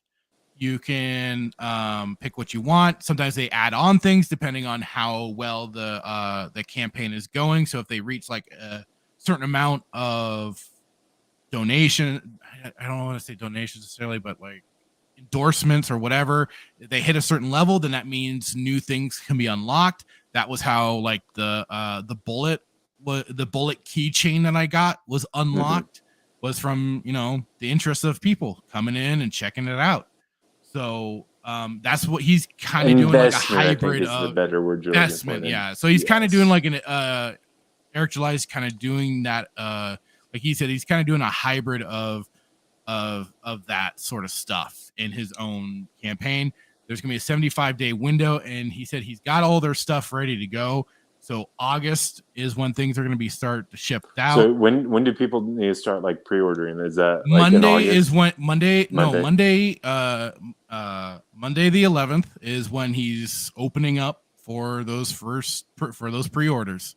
So you'll be able to, and that's why you can get signed up for the newsletter to get notified when it's available to do so. So you can start your pre-order, and then like he says, once they're gone, you know, they're gone. That's it. Yeah. They're gone. Whatever was there, that's gonna be gone. You missed out. Oh well. But sorry, sucks to suck. Not really.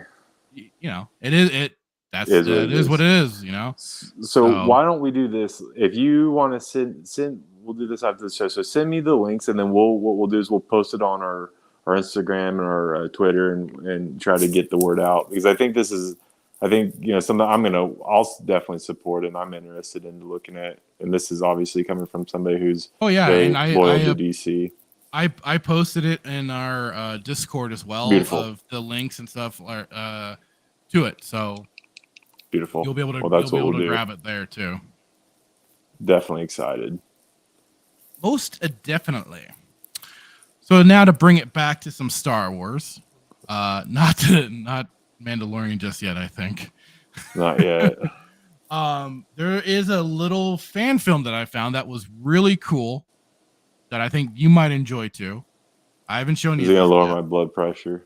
No, I think there's only one thing at the end that if you pick up on, it'll just be like it's a minor thing. But otherwise, I think and I posted it in our Discord, but nobody really seemed to give a crap. I may have missed it. So here we go. Star Wars X-Wing.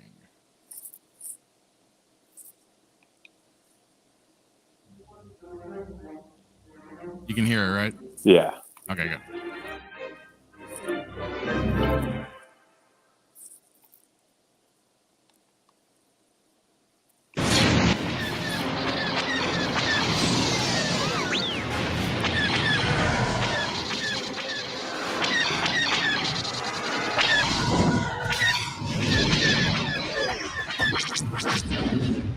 Jeez! Hey, nice shot, kid. That was getting close even for me. Sorry it took so long. R5 was convinced I was gonna shoot you on accident. Keep it together, R5. This is where the fun begins.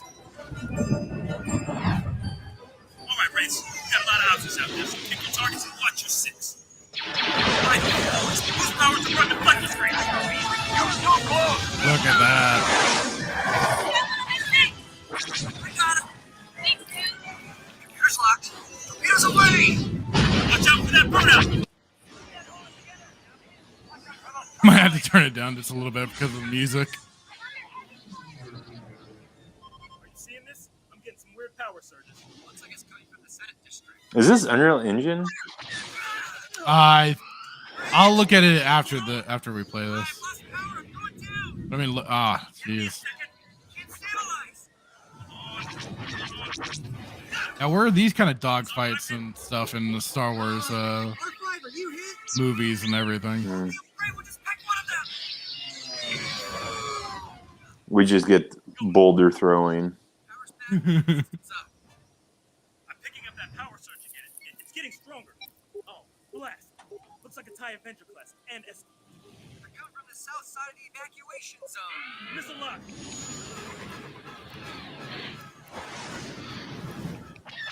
Watch out! Escort's broken off on the left. A tight fit coming up.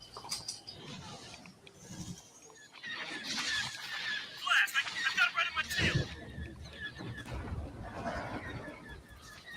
Shake that bandit.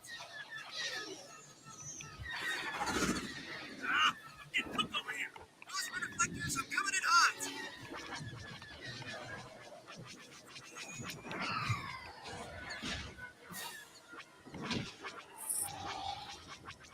R5 Trench is powered with shields and lasers.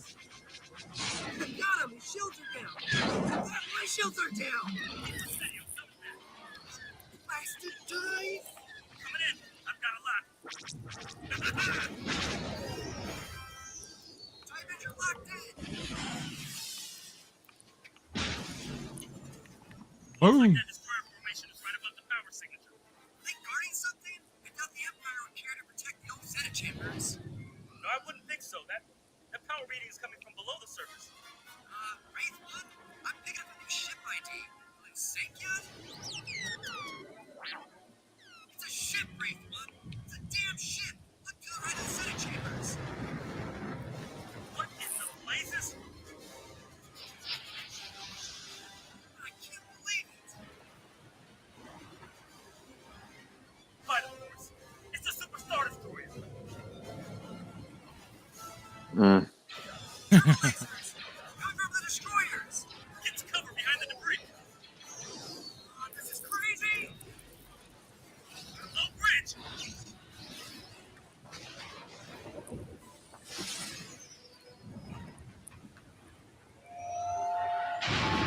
Watch out!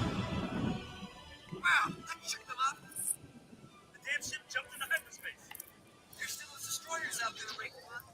No need to worry, Ray. Rogue Squadron has done it. He's taken out the planetary shield. Glad the rest of you could join us. Excellent fire rate, too. Looks like the rest of the Imperial fleet is preparing for light speed. My scans are showing a full retreat. We take the planet. Coruscant is ours.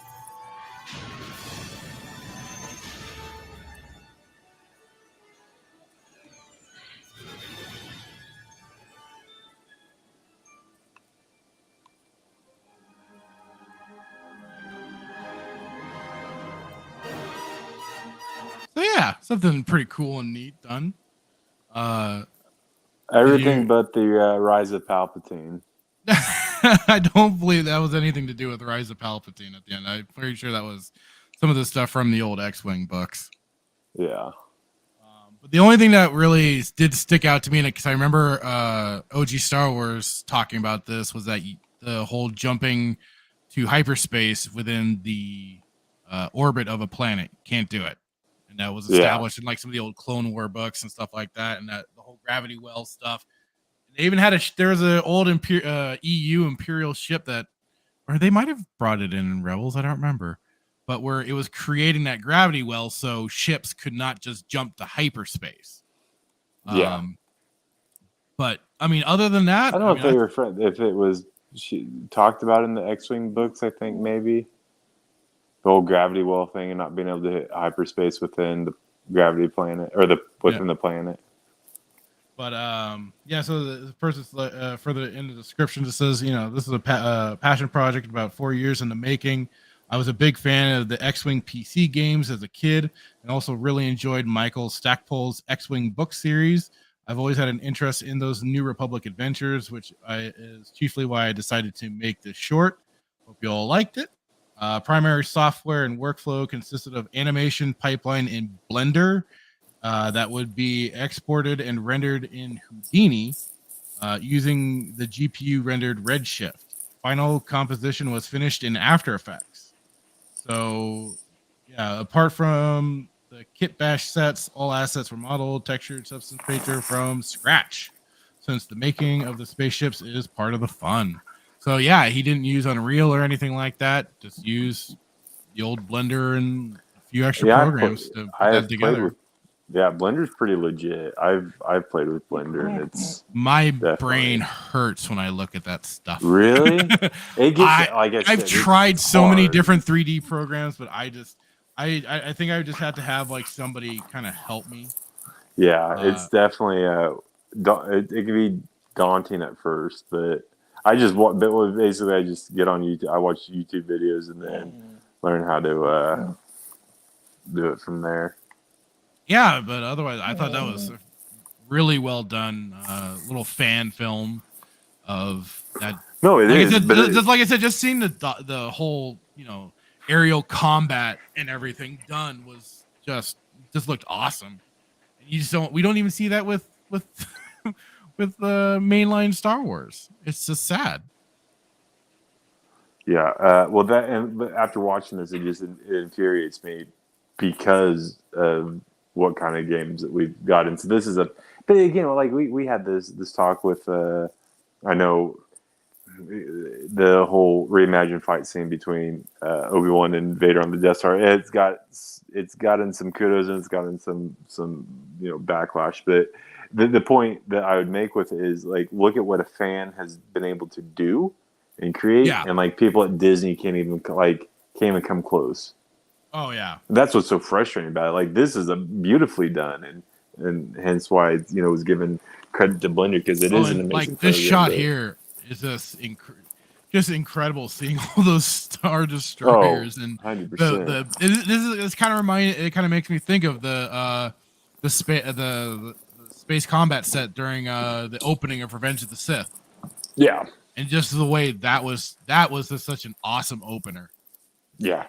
Between the drums of the music and then just getting into the whole ship combat. Oh. Yeah. And no you hold. Sadly, don't see it. You just don't see this. Oh, it's all it's all about saving money and just taking the cheap way out. And I mean, for once, this is a good enough reason why Coruscant wouldn't have a bunch of ships flying around or a bunch of people being transported around. There's a freaking war zone going on. Right. Unlike now, they just seem to forget to put in the traffic. Right. It's just very disappointing, and it's not disappointing. Well, it is disappointing, but it's just sad, because it's like we'll never get it. We'll never get what we deserve because they lazy or whatever the excuse is. All the above: lazy, cheap, malicious, bastards, shysters. So you name it, it's that. So yeah, I thought that was at least just something cool to. It is, yeah, beautifully done. Like I said, beautifully done. Oh, makes me want to go read the books. God, makes me want to start reading. Well, and it makes me, because I said, did I say it last week? I got the joystick for being able to I saw you play TIE Fighter. That. I was Have playing it. Yet? I played it. I was playing a little bit before we started the stream. Did you get all the mods? Oh, it's already the it's already the game is already modded. It's already the total conversion. So I was playing a little bit of it, and it does make all the difference having the joystick to be able to play. And man, I was gonna say, it was fun. It was rate fun. it on a scale of 1 to 10. How fun is it? Oh, it was. Well, I only was doing the tutorial mission, but even the tutorial mission, I was having fun with. Well, that's what I mean. That's it's already getting up to a close, up to that 9. Oh. So I also finally got to I did a stream of Republic Commando recently. That was fun. Good on you. I'm only just trying to figure out how I'm gonna edit it down, or if I will at all. I'm kind of debating that. It's not that long of a game, I don't think. It's no, and the nice thing is, it's a little more linear than like Jedi Outcast. Not as much wandering around as I did in Jedi Outcast as it is in Republic Commando. Yeah. But I mean, it took me at least a good 2 hours when I was streaming it to get off of Geonosis. And so now I just got onto that abandoned Republic ship that I believe has Trandoshans sneaking around. So yeah, we'll see how that. I'll try and decide what I want to do with that whole edit. Yeah, But it was fun. It was fun. It was fun playing again. God, you got me wanting to download it to re-download, or make me want to download it tonight. Just bypass finishing Jedi Outcast and just start Republic Commando. Well, you'd already done a run of Jedi Outcast, so I don't. I think I beat it. Yeah, it took. Oh man, after I hadn't played it for years, and I remember finding a song. I was like, "Why won't you die?" Like, so I need to go back and maybe try to play it on a harder mode. But yeah, that was definitely like trying to beat Tavion. Like, she pissed me off, and then Dasan just would not die. Oh no, that was when I put up my finale gameplay for Outcast. I just left in the whole me trying to kill Dasan. It was every death. Yeah. So it was a lot of them for sure. Just embarrassing how many times I died. He could be a bit of a cheap bitch. It was. Yeah, I'm telling you, it's like he was more of a pain in the ass. He was more of a pain in the ass for me than Tavion was. Like Tavion, I got through and beat her on the first go. You bastard! It took me like 4 times. But the song. Oh, I did a lot of back to healing. And oh, I was gonna say like it took me like 4 times. I used every trick in the book, but I got through it. But it wasn't. I wasn't getting away with it with Dasan though. Like he was just more stayed on you. Yeah, he was more resilient than my ex-wife. Like he wouldn't go away.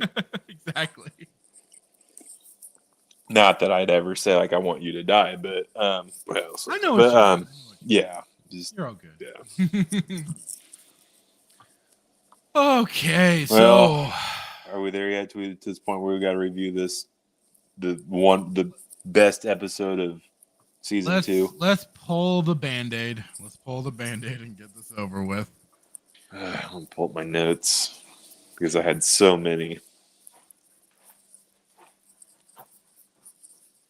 Oh, I had about 4 pages worth, give or take. Oh wow. Well, let's see. Hold on. Let's see what I had. I might have 3. Yeah, I have about 3 to 4, give or take, like I said. So, oh boy. Chapter 16, The Rescue. Let's see. Let me get mine pulled. Okay, I got mine pulled up. You got yours? Okay. Yeah.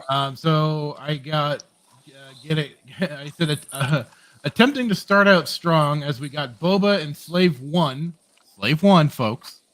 Yeah. Chasing down an Imperial transport. It's got the wormy scientist guy. Gotcha. I swear the pilot of the Imperial transport looks like Sam Witwer, but it's not. Doc tries to just ask a simple question, and the co-pilot has to give some lip. Yeesh, it was just an honest question, bro. Because that co-pilot was acting like a hard ass. Yeah. Boba disables the ship, and they do some boarding. Co-pilot seems filled with some piss and vinegar as he decides to hold up the Doc as a hostage, who's apparently got his own worth with the New Republic, apparently the co-pilot was on the first Death Star, yet lived. Go figure that one. I thought the only one that made it out of that was Darth Vader. So how'd he luck out?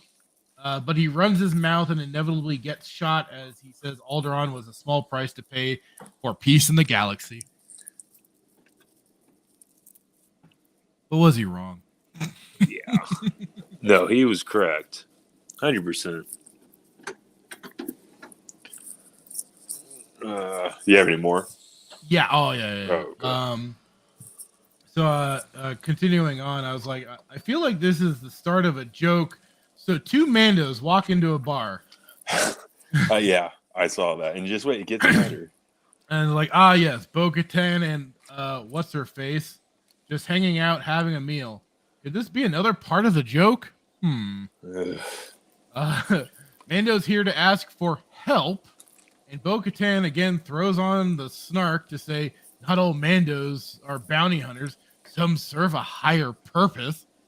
Bitch, he was asking for help, not to hire you. Jesus. Yeah. After Boba, who throws his own words of not needing these two, naturally heckles get raised, and I can't say what's her name, Koska is wrong.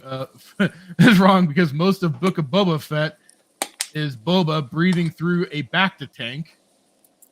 But in reality, if this was the real Boba, she wouldn't have a leg to stand on.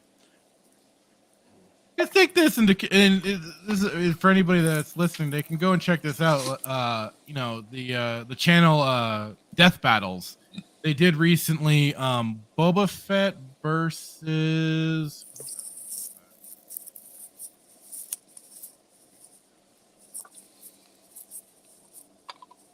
Let me get it really quick.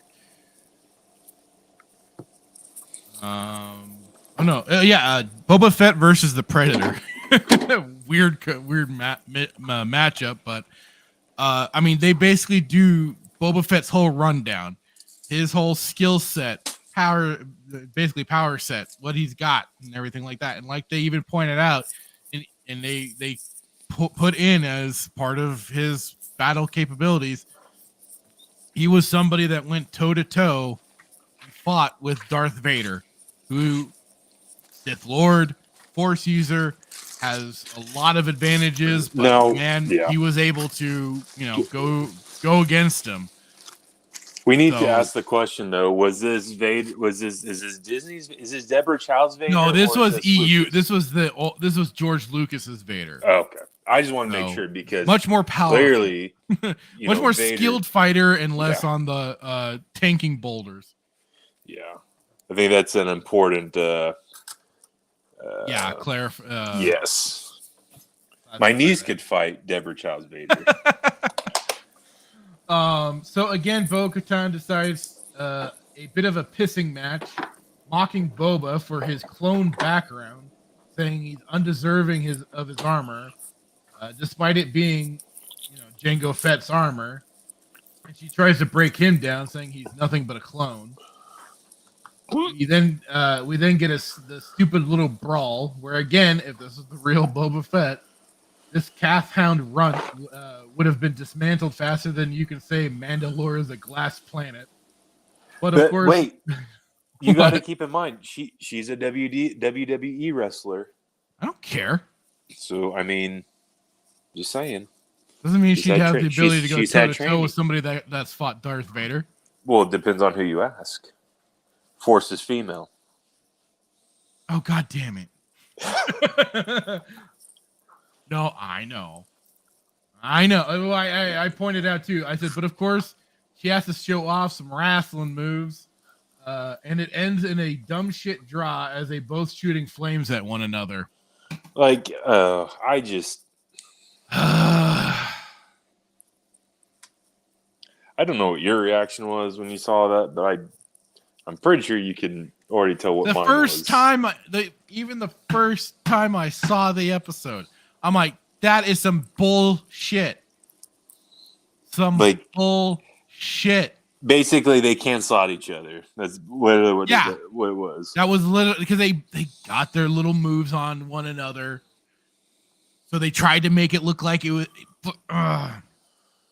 For as long as Boba has been around, and for who he was trained by, and then the life he led after Jango died, he's gonna be a ruthless, cutthroat fighter, and he's gonna have moves that this little, like I said, calf hound hasn't seen. Yeah, apparently not.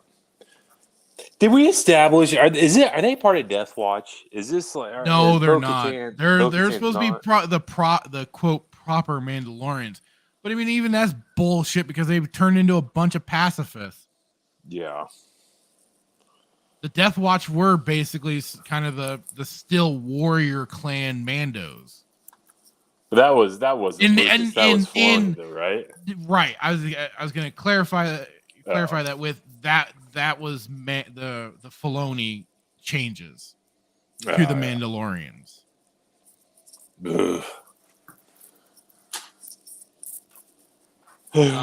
So Bo-Katan tries to make a point that if they showed this kind of energy, they wouldn't have never lost their planet to the Imperials.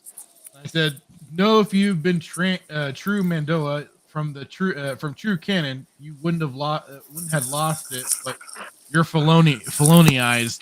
You suck now. Yeah. What do you got? Oh God, I don't know, it's so much. So I put the Lambda shuttle. What nostalgia? What's going on? You're getting blasted, guy. Prepare for boarding. I was like, how did they board? Aggressive negotiations. What's that? Got him. The guy's like, the tier tells all. This guy's getting at dude, or doing the dude getter. So he said he survived the Death Star. So I'm just going to throw this out there, and you can take it or throw it back. But when we saw a New Hope after the Death Star, blew up, I didn't see any ships leaving the Death Star. Did you? No ships were leaving. Nobody was escaping. It was just called, we're in this to win it. I mean, unless Tarkin wasn't leaving. So unless the Death Star blew up and he was ejected out into space and somehow caught a ride with Vader, I don't know how this guy survived Death Star.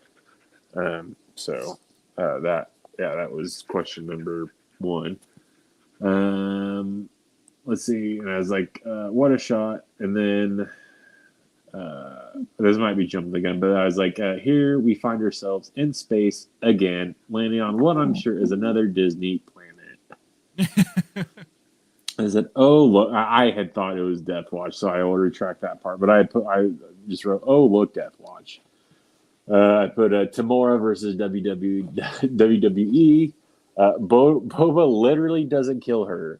Which Boba is this? Yeah. Mando and Bo-Katan strike a deal for the Darksaber. I'll just end it. I'll end it with this one. Well, I'll end it there because I think I jumped the gun a little bit. Wait, where did you? Sorry. Just Boba or Mando and Bo-Katan strike a deal for the Darksaber.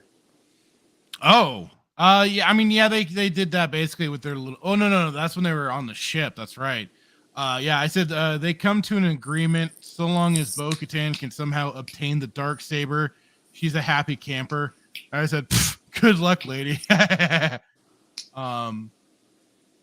said, so the doc starts giving all the information needed so they can make their assault, and talks about the Dark Troopers and how now they're full roboid, but also tells them where the Womp Rat is. But we get our plan, and the attack begins. I hear a doggo. Yeah, it's my pupper. He's being crazy. She hates Filoni. If you say Filoni around her, she'll go crazy. Oh boy. Taught her well. So, oh boy, so we get an obsessive Bo-Katan for this mission, as she desperately wants after Moff Gideon for his Darksaber. But then, how did he even come into possession of it? That's something we have not, as far as I'm aware, been established, that how he got his hands on this Darksaber. Because he would have had okay, so this is where I was confused, because where did this is where we need Daviaso, because my mind's just water right now. But where did Bo-Katan get the Darksaber from? It was Satine, right? Sabine. She got Sabine. Yeah. So where did Sabine therefore get it, and how does Moff Gideon somehow come into this? Because apparently we learned that you have to fight in combat for you to win it. So how did Gideon get it? Who did he win it from? Which is so stupid. I don't even know why I'm asking such stupid questions. But how does he have it? He would have had to fight Bo-Katan, right? If Bo-Katan would have had it, he would have had to fight her in combat to win it back. But yeah. She looked like she was. I had no idea what he was talking. talking about with later in the episode. So I need you to figure this out for me. How did he get it? Well, I mean, I'm wondering if that's even going to be explained in season 3. Oh, I forgot there's a season 3. Yeah.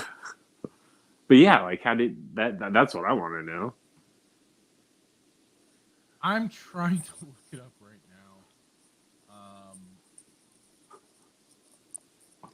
now. Because I forgot so much of Rebels at this point. I know that's did where they explain it in Rebels? Okay, that's right. So Darth Maul had apparently won the Darksaber during the Clone Wars series. From whom? From Pre Vizsla. Well, how did Pre Vizsla get it? Crap, all if I know. So hold on. So did they just? He was the one wielding it when they first introduced it to the show. But did they just like contradict their canon? Because Tarth Vizsla, like was it the Book of Boba where he showed the armorist the Darksaber and Tarth Vizsla wanted it? So on the Wikipedia it says, in the days of the Old Republic, the Darksaber was created by Tarth Vizsla, the first Mandalorian ever inducted into the Jedi Order. After his passing, it was kept at the Jedi Temple. However, during the Old Republic's fall, it was taken by Mandalorians of House Vizsla, who raided the Jedi Temple. Descendants of House Vizsla used it to murder many Jedi and rule all of Mandalorians for many years. So that's where it came from. So somewhere down the line, it got into Pre Vizsla's hands, as that was part of the House of Mandalorians or Clan of Mandalorians, whatever you want to call them. Were the ones that had the Darksaber in their possession. You know what's so stupid though? Maul fought him, killed him, took the Darksaber. It was his, and then he held on to it for like the longest time. And I couldn't imagine. God, did she really? So that doesn't answer where Sabine got it. Did Sabine kill Maul? Because I thought that's what I'm trying to find the answer to.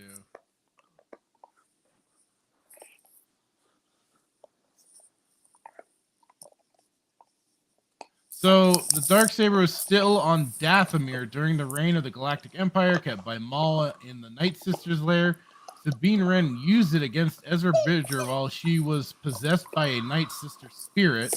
Ezra used his lightsaber and the Darksaber used his lightsaber and the Darksaber to destroy the altar from which the spirits rose. Sabine then picked up the Darksaber as she, Ezra, and Kanan left the planet. Upon their return to their base on the planet of Atalon, Sabine gave the lightsaber to Kanan for safekeeping because she was hesitant to use it herself. So that's how it came into her possession. But she didn't win it in combat though. So did they just create some type of? They just created some type of rule. But no, that was, I guess, the rule for the lightsaber or for the Darksaber. It was. So I always hated that damn thing. I just don't understand it because I mean, according to Gideon, like you have to win in combat. So like, yeah, Maul had it. Well, and apparently he had no problem using it, and neither did at least from holding it. Mando didn't seem to have any problem holding it for the time being. Well, only until he like almost sliced his thigh off. Yeah, but not until like the proto third season. Oh yeah, I'm just saying. Oh God! It just, anyways, the whole thing, you know, and just side note, like the way like Disney fans are gonna say like they're gonna be okay with a Mandalorian being a Jedi because they're gonna, I don't know. I just feel like they're gonna use. I believe it happened even in regular canon. So. What's that? Was Tar Vizsla was he wasn't Legends, was he? No, I'm not saying he was. I'm just saying I believe there had been a Mandalorian Jedi at some point. Was there? I can't remember. But I don't think we'll have to look it up. But I would say because Sharad Het was, you know, a Jedi that was an honorary Tusk, and they're gonna be like, oh, there can be a Jedi Mandalorian then. Maybe I'm wrong. And then, was there? I don't know. I don't remember. No, man. Like I said, I might be wrong. I thought there was at some point, but Well, I thought that was Tars Vizsla was like that whole for like, the Disney canon, yeah. Yeah, but I don't remember there being a Jedi Mandalorian. I know that there was. I know they've had their history with the Mandalorian Wars.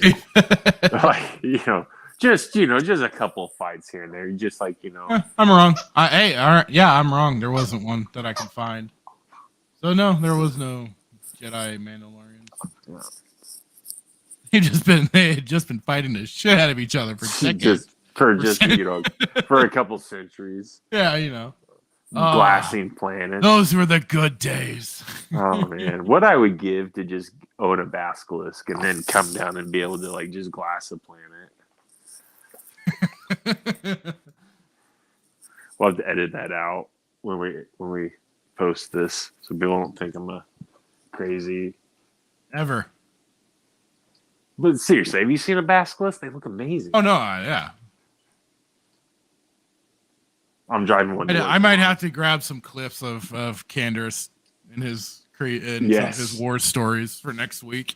We're just gonna show up to work next week in a basilisk.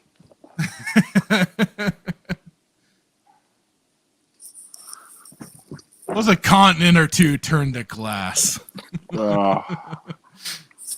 That's what we should play. I know we're going down a rabbit hole. No greater thrill breaking atmosphere on a basilisk war trident. Yes.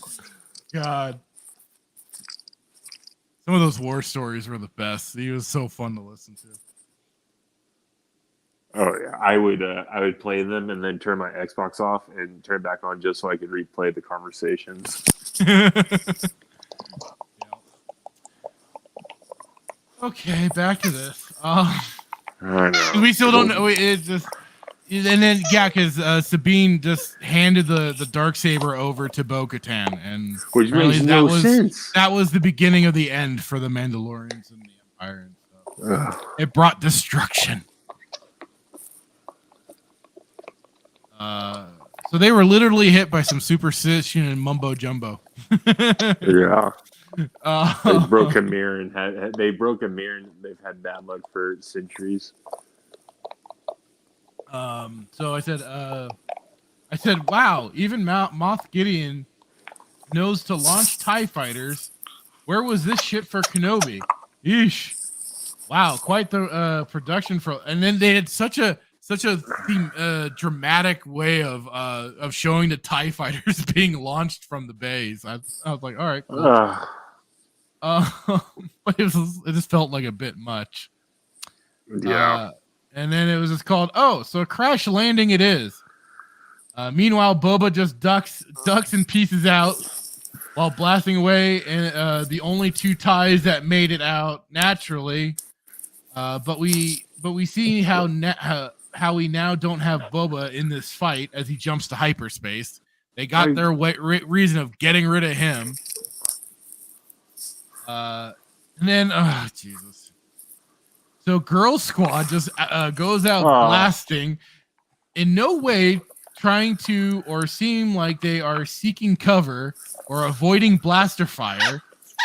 Just standing out there, standing straight and managing to kill everyone, of course. Special little scene for the Dark Trooper activation. Neat. Mando just comes sauntering out after they're pushing on. Fennec and Cara Dune just walking at Stormies like they're Terminators and taking them out.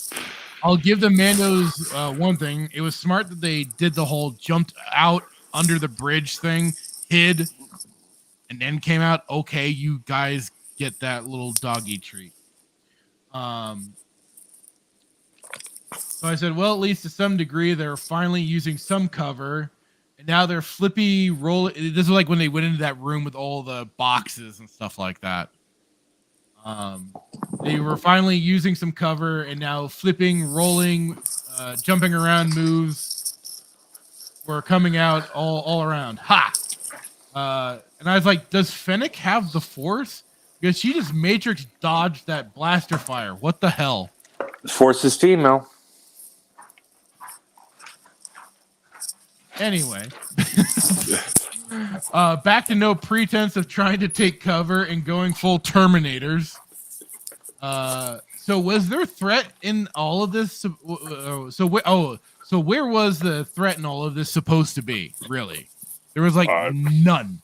This whole thing reminded me of like what they're just the Powerpuff Girls, and it's just so stupid. There's no threat, None.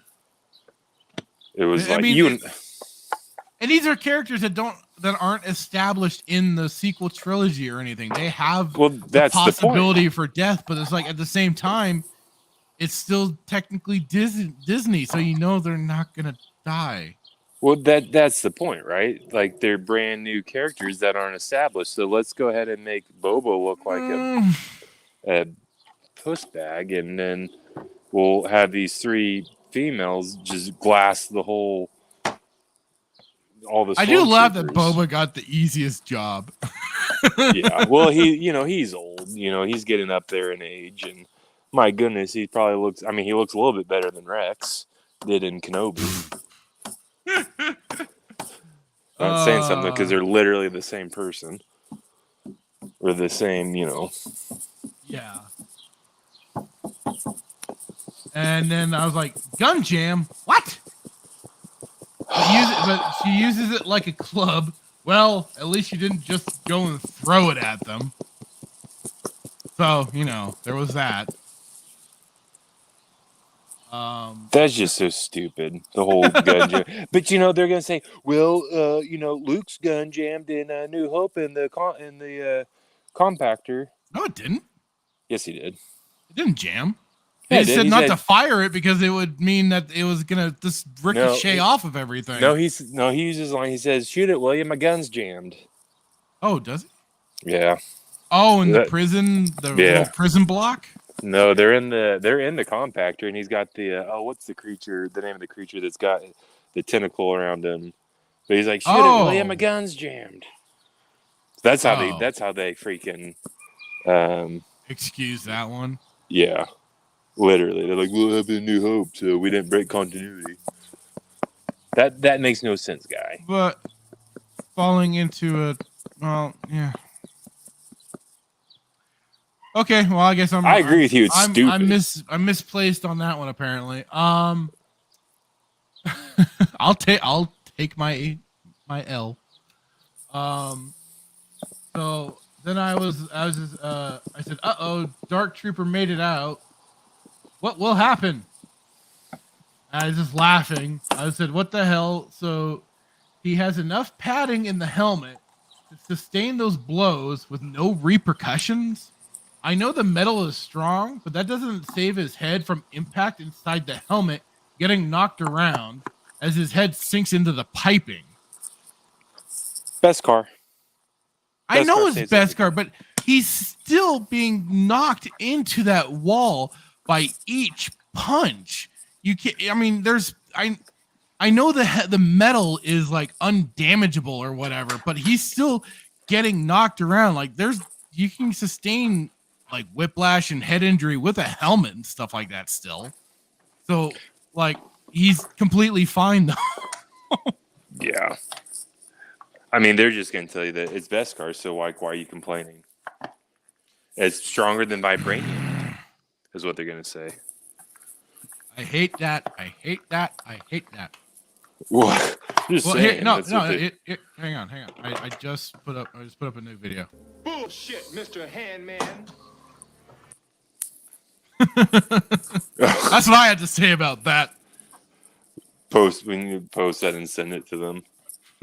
No, but seriously, like it's plot armor. Like there's nothing that you can do to hurt Mando because he's got literal plot armor. Because he's got the Beskar. He's indestructible. Like, listen, they're gonna say, well, if a lightsaber can't go through it, you think a fist will? God damn it! That's what they're gonna say. No, you're not wrong. I mean, I hate them so much. I mean, it's. I agree with you. I'm like, how many punches can this guy take? Right? and be, you know, be A-okay, not be like a little like kind of like a woozy sort of thing, like a like. But then you remember, oh, Beskar, 100%. Save the Beskar. So then I said, now the Dark Trooper goes Terminator Salvation and just starts throwing Mando around till he gets the Beskar spear. Where did this spear come from, by the way, mind you? He got that from the Ahsoka episode. Well, no, for sure, but where on his person he had it with him when he got off of the ship. I didn't see. I missed. Yeah, that. he had it, but then when the Dark Trooper first came out and started attacking him, he dropped it at some point. I'm like, is this an extendable freaking Beskar spear? This power pole. So then I said, ends with Roboid. He ends the Roboid and vents the rest out in airlock. So that was that whole fight. And then I was like, I call hacks. With a weapon like that, Cara Dune couldn't just be running and hitting everything like a champ. What the hell? Whatever. That scene was stupid. She's just running down the hall with the damn thing, blasting everyone. I'm like, come on. You already want to say the gun jams, so where's the kickback on it? There's got to be something, right? Guns there's apparently kickback when wasn't there like kickback when Han Solo was firing Chewbacca's bowcaster in Force Awakens? I mean, come on. You want to pick and choose? I don't remember. I've tried to block my I don't block that. I don't think I was still drinking at that point in time in my life, but if I was, I was probably highly, highly drunk. What do you want to? Oh god, yeah, that's what I got because So I was like, yeah. So I left off at Mando and Bo strike a deal for Darksaber. I was like, oh joy, an explanation about the Darksaber. Or I'm sorry, I said, oh joy, an explanation about the Dark Troopers. Bivouacked. I was like, so Phoenix Chan, the brilliant master assassin, uses the word bivouacked. I was like, what is bivouac like? It sounded like an old word. So I looked it up. These guys literally use the word in like the wrong way. Like it is that bivouacked is past tense and it doesn't fit with what she's like. Where are they being bivouacked? So look up the definition of bivouacked. It makes no sense for you to use the word in that in that sentence. Like it's the dumbest thing ever, and I don't think they're smart enough to have realized that. So I just put bivouacked is past tense. You used it wrong. Every time Bo-Katan takes, I was like, yeah. Every time she talks, it's just all I hear is the most annoying voice from, or the most annoying noise from Dumb and Dumber, literally. Right. And then a real skank and a scug pie. I was like, this is a family show, you Disney shysters. The Moff is a real ladies' man. Got two birds fighting over the worm, over him. And then I put emergency docking, launching TIE fighters. Oh, my. And then I was like, clear the tube. I was like, this scene. I was like, why would you not blast them? Like, you literally have a Lambda, like a shuttle, which... Again, like I'm curious, like if they did any type of like identifying them, but like you literally have a ship coming at you, and you don't blast them. You're just gonna let them like board. I don't care if I was in charge of this ship and some Lambda shuttle was coming at our ship. Like I don't care who you are. Like you're getting blasted, 100%. Sorry, sucks to suck. Maybe you should have radioed a little bit sooner, or so I put Boba's flight is impeccable. I love the stormtrooper saying, "What are you doing? Get this thing out of here!" Like it's literally crash, guy. Like how do you like what do you want the? Oh, sorry. Let me put it in reverse and get out of here. It's just so stupid. I was like, I jumped down to enter the Dark Troopers, and then Mando so cool walking out casually. You lazy bastard. Yeah. What do I put here? This was a typo. I'll skip over that. And then I just put the Mandos to Dune and Bo's rescue. They just pop out of nowhere, save the day. I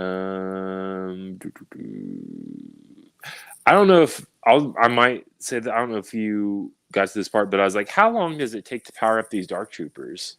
Well, they said it would take a couple. They said like a couple minutes though. So they gave themselves time for it being like maybe 5 to 10 minutes or something like that. I don't know. Like, but why aren't they already powered up? Like, I don't know. That's a long time to power up. Like one, I don't know. It just felt like it took forever to power. They took their time for sure. I might end there because I don't know if I went ahead of you or not. So then,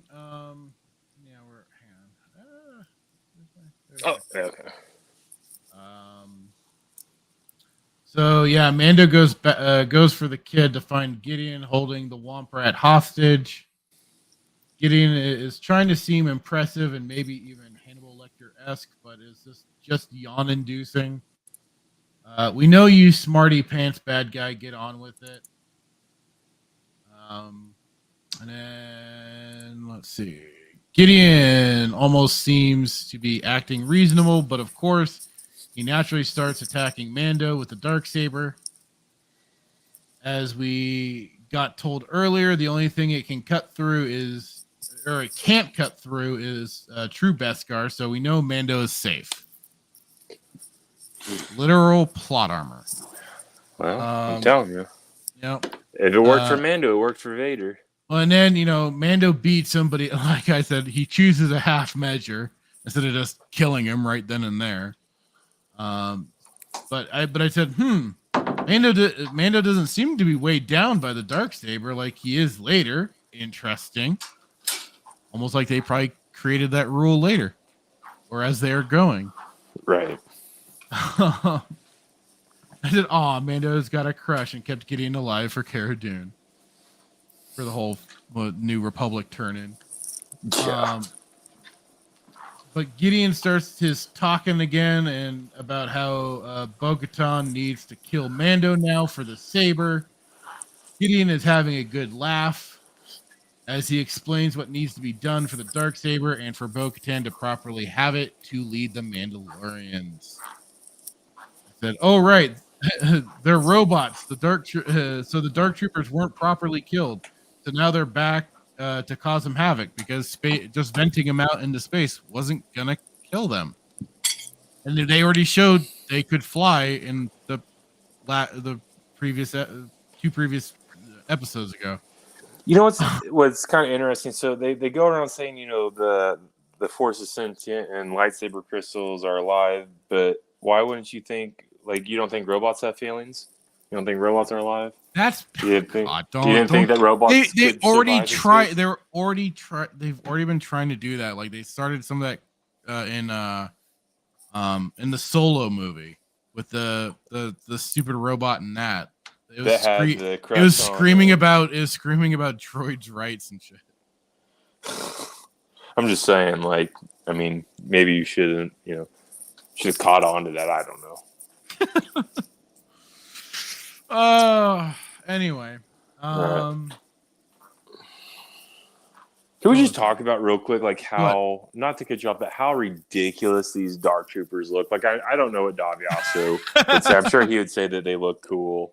Oh, yeah, really, I actually like them. That's a really bad impersonation. I can't do a Daviaso impression. But, they look, they're literally ridiculous. They look so incredibly stupid. If your point is to instill fear into somebody, choose a different way. I don't even know who came up with the concept art, but it's just bad. It's so bad.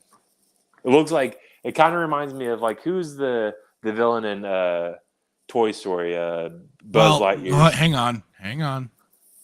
It's actually not too far off from Lucas's. Here they are, the Dark Troopers, the originals, and they kind of those actually look better. Well, they look better, but you can see where they got the design idea.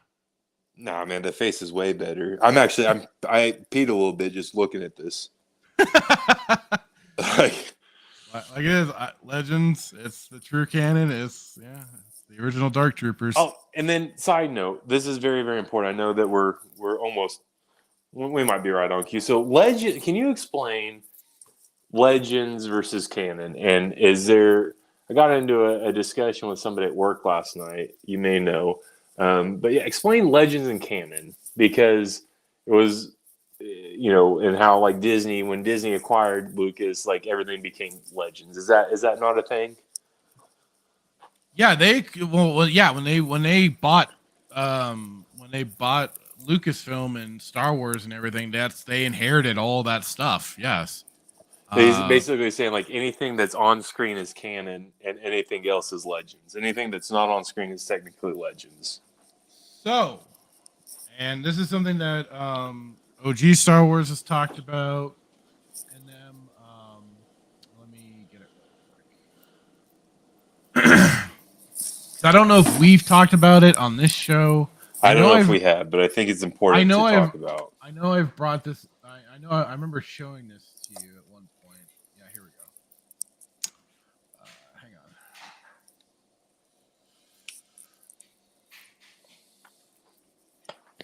So there was the Star Wars, the hierarchy of canon. Oh, maybe official canon. So G canon, which is George Lucas's 6 films. T canon, Star Wars: The Clone Wars, which was Filoni's garbage. C canon, all expanded universe books, comics, video games, etc. S canon, which was some pre-Zahn works and alternate choices in video games. So that was like when Marvel did some of the old Star Wars comics way back in the day. So I believe that's what that's referring to. And then there's non-canon, Star Wars Infinities and alternate endings to video games. So that sort of stuff. So to clarify, for example, the Revenge of the Sith video game on like PlayStation 2 and stuff, they had an alternate ending where Anakin did jump over Obi-Wan and killed him, and then killed the Emperor, and yeah. So stuff like that is stuff that wouldn't have been considered part of the canon structure. Right. But just to clarify, like Disney's the one that changed it to Legends, and yeah. Correct. When Disney bought it up, they slapped the Legends label on everything outside of the 6 movies and the Clone Wars. Somehow the Clone Wars, Filoni probably got on his knees at some point and kept that project alive and within continuity or canon or lore. So how would you respond to that? So if someone says, no, anything on screen is canon, anything else is Legends, how would you respond to that? Because I said, like, no. They're foolish. For one, it depends on, again, it depends on what era they're talking about. If they're talking about Disney, everything, no, not everything on screen would be canon. Everything has it. They all had their place. Yes, you could say it was. They had the G canon. The George Lucas was 6 movies were that lore, but I mean, even he's referenced how there's the whole all the books that continued the storyline of Luke Skywalker and the Skywalker family and with Leia, and how it continued his themes for the most part. But what Disney has done, that isn't his Star Wars. No. I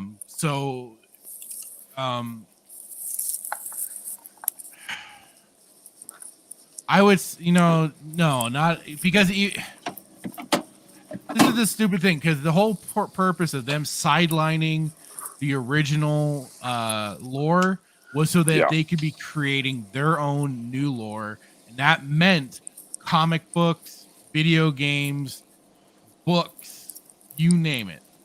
So everything was for Disney intentions. Everything was supposed to be canon.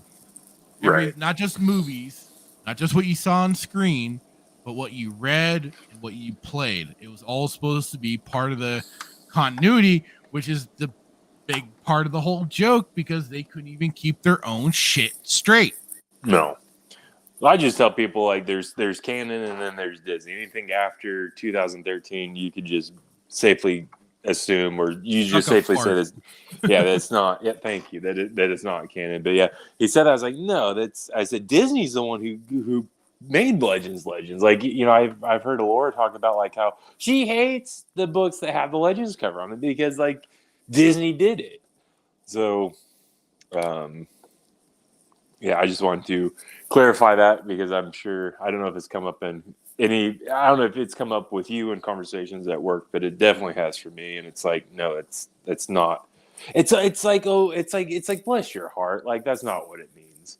Right. You know, anybody who's from the South knows when someone says bless your heart, they're really not saying bless your heart. They're really saying that you're just kind of the condescending pat on the head. Yeah, it's just go away like, now. Just go in a hole and die, please. Do society a favor. I didn't mean to cut you off, but that was a conversation that happened at work, and it was like, no. It was almost like it almost got my blood pressure to the height that I told you this I think a couple years ago where I was in the break room and one of this Disney fan was basically told me that Mandalore wasn't a title; it was just a planet. I don't remember. No, it was like Mandalore wasn't a title. It was planet. Yeah, it was not. It was a title. It wasn't a planet, and Boba Fett was never Mandalore. He was. And and you, as you often do, weren't there, and I had to fend for myself with these just. And mind you, the person that I was arguing with is no longer as John Laurinaitis used to say. We wish you the best with your future endeavors, but you left me there alone with like a pack of hyenas fending for myself. Well, you know. PSA: Mandalore is a planet. It is a title, and Boba Fett was Mandalore. Anybody who wants to argue, please do your research. Sorry, not sorry. I love these tangents, by the way. We just kind of we get off course, and then we get back on course, and then we get off on. It's like we take a detour, take a pit stop, and then we get back on. We get into the weeds of it, yeah. No, but I think it's important to talk about because you know there might be people out there who don't know that Mandalore was a planet, or they don't. So it's like we're trying to help you, help us help you. Yeah. Sorry, I won't. Okay, we're the Death Troopers or the Dark Troopers. Yeah, that's right. The Dark Troopers are on the way. I said, well, they certainly don't move with any sense of urgency. And I was laughing. So you're meaning to tell me these big, scary Dark Troopers with all that are Imperial made are stopped by an Imperial door, and their only option is to punch it open? You're telling me they don't have the means to override the door locks or ability to slice or hack in the door systems to open that what a freaking astromech droid can do. What does Obi-Wan say? Punch doors. If droids could think, there'd be none of us left, would there? Oh, what does he say? He's like, if droids could think, there would be. Oh, what does he say? There would be. There wouldn't be any of us left, would? Yeah, that's what he says. He says, if droids could think, there wouldn't be any of us left, would there? And I said, can Gideon just shut up for a moment? Then it was, a lone X-Wing. Who could this be? Cloaked figure, you say? Oh, a lightsaber. Is that? Yep, it's Jake Skywalker. Gideon takes his moment to strike while everyone's distracted and blasts Bo-Katan and tries to go for the kid and tries to off himself, but no luck. Womp Rat seems interested by Luke laying waste to the droids. And then, so are we not going to get the Force theme through any of this or anything? So no Star Wars music in a Star Wars show? Gotcha.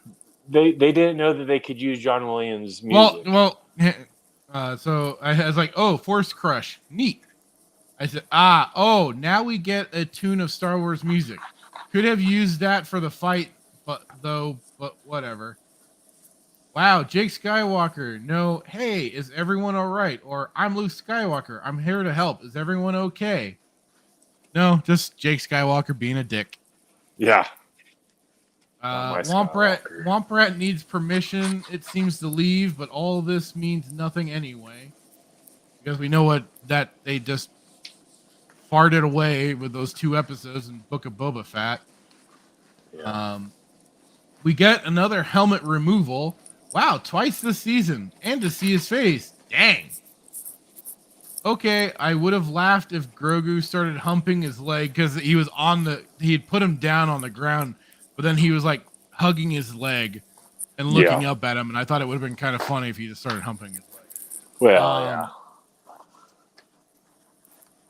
yeah. So there's R2 as well. We gotta get that extra key jangle in. The droid seems to be the one to get Grogu's attention to go. Interesting. I'm guessing a little hint there. Yeah. Although when that's gonna be paid off, I don't know because Grogu already left the freaking temple. I said, God, Luke's face is uncanny valley weird. But we know Womp Rat leaving won't last long because that's their cash cow. I said, oh, it's an after credits scene. Fucking hell, it's Tatooine. Oh, whoa. I didn't even watch that. I turned it off immediately. Whoa, who's that fat Twi'lek? Holy shit, is that Bib Fortuna? Did he find Jabba's body and eat him? Damn, Boba, don't even do anything yourself, eh? He shoots the lard-ass Bib Fortuna. Well, at least he did something. Wait, he's taking up the seat.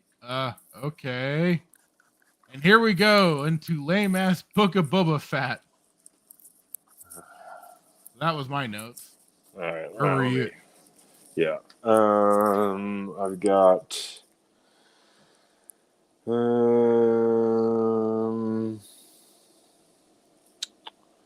I gotta scroll back down. Oh yeah, so I was like, I was just like I said, they look absolutely ridiculous. I said this episode wouldn't be complete without Fennec, the Master Assassin. I was like, are these all female Mandos? I was like, blast it, and then that's what the next one I was like, blast it, William, my gun's jammed. I was like, that's so stupid. Like, my gun's jammed. Like, I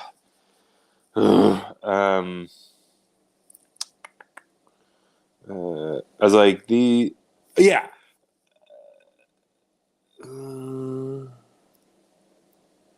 I said these Death Troopers must be strong, but not strong enough for Beskar. Yeah, exactly. I was like, yes, kill it with fire. Dang it, didn't work. Use the birds. Darny, nothing. I was like, and then that's what I said. Where did his Beskar spear come from? Because it looked like it just came out of nowhere. He literally just went back, went back, and it just I don't know. I didn't see where it went. It's like he's hiding it up his sleeve. I was like, and then this is what I just dumbfounded me. I was like, all these stormtroopers and not one got a shot off. So Cara Dune comes rolling in here, hot and heavy, but not a single stormtrooper gets a shot fired. Not a one. Not a single one. And then I wrote, suck. Why? And I was like, why wouldn't this bridge be better protected? You probably had there's probably 12, 13 stormtroopers there, maybe less. I didn't count everyone, but it's you would think that the bridge of this Star Cruiser would be better well protected. I don't know. Maybe I'm crazy. For Moff Gideon's ship, he would have better security on the whole damn thing. And like I said, I don't know if Moff is a Grand Moff or if he's just a Moff. I don't know. They haven't established it. And they probably, they're not probably smart enough to know what a Grand Moff is. I don't know. But you would think that it would be better protected than it was. And that just, yeah. Anyways, and I was like, well, the long-awaited meeting. I thought about quoting A New Hope, and I was like, you know what? No, I'm not going to taint A New Hope, giving them. I'm not going to take this line from Vader and Obi-Wan and twist it around. So, but I was like, the long-awaited meeting between Mando and Moff and the Womp Rat. Mando wants the kid. I said Moff reveals he knows all, and he does. Well played, Moff. Well played. Then I was like, a much better duel than what we got in Kenobi. I mean, like, what are your thoughts? Like, what do you think? Like, I was like, this is a much better. Like, listen, I'm not giving any credit to Filoni. I'm just saying that this was a much better fight than Kenobi. Like, tell me I'm wrong. Would you rather have the boulder throwing? Boulder Dash. Oh, yeah. Like, what are your thoughts? Like, maybe I'm crazy. Maybe, listen, I did watch this like 3 a.m. after eating pasta. So, no, I mean, I didn't. No, it wasn't. It wasn't as bad as the Kenobi fight. You're right. It was just okay. I guess that's all. I mean, that's been my whole thoughts and feelings on. But listen, that's Mandalorian in general. It's okay. That's how bad Kenobi was, though. When you say that the fight between Moff Gideon and Mando is better than Obi-Wan and Vader, like, that's saying something, because that was the most dog water fight ever. Literally, like, my cat and dog fight better than what we saw in Kenobi. That's how bad it is. Like, anyways, more or less, yeah. I really just said that because I wanted to get you. I want to get you riled up. You're not wrong. I was like, Moff knew he wouldn't kill him, or did he? Question mark. Bo is surprised.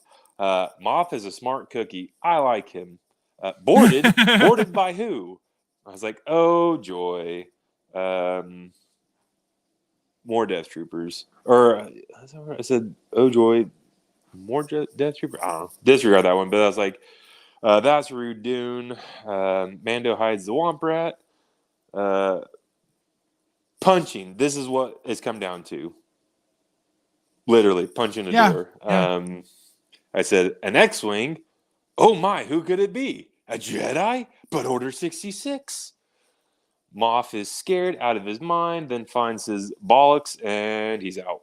Who's in the elevator? Nostalgia party of one. Womp Rat senses Luke, or he's hungry. Luke has arrived for Grogu. Or he has gas. Yeah.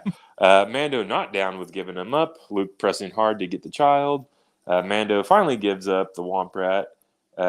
You broke the code again. That's like, I know I said Luke like again. A Disney employee is really after that kid.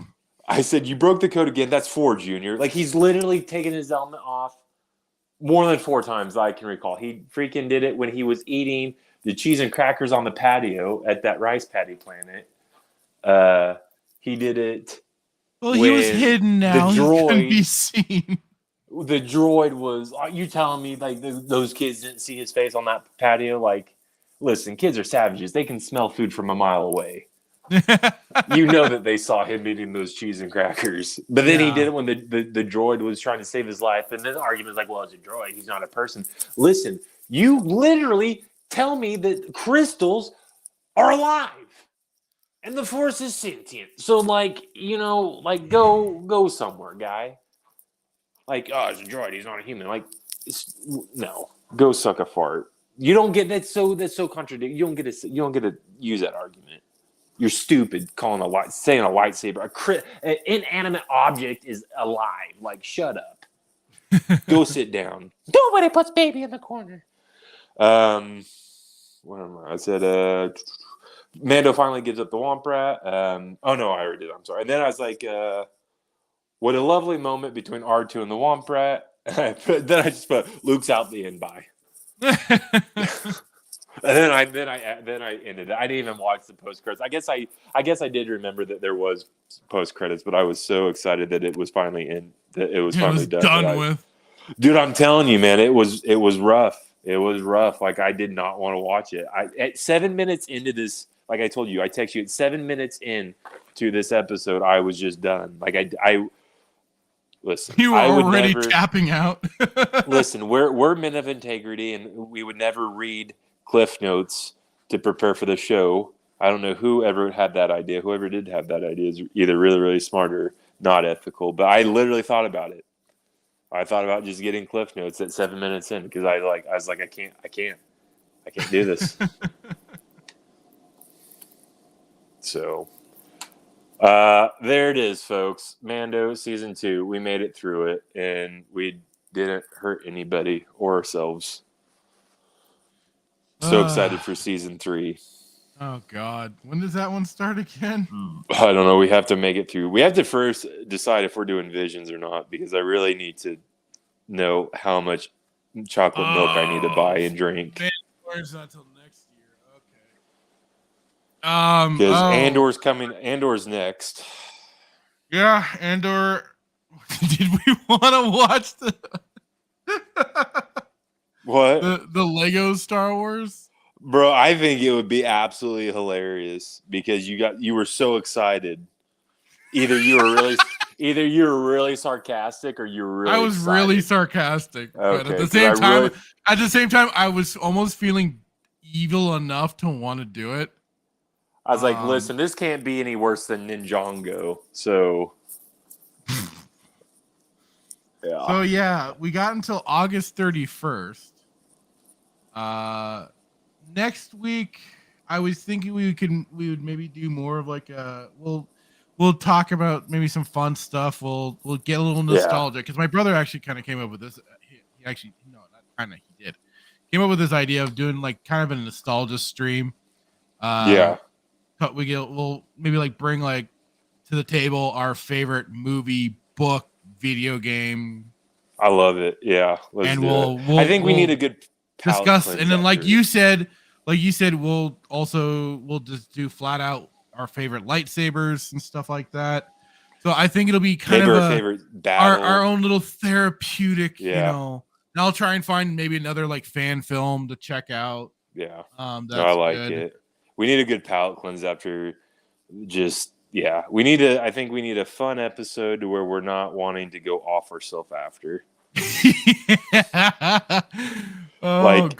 so bad that after our show, like the last couple of shows after the show, like I literally go to Walmart so I can feel better about my life.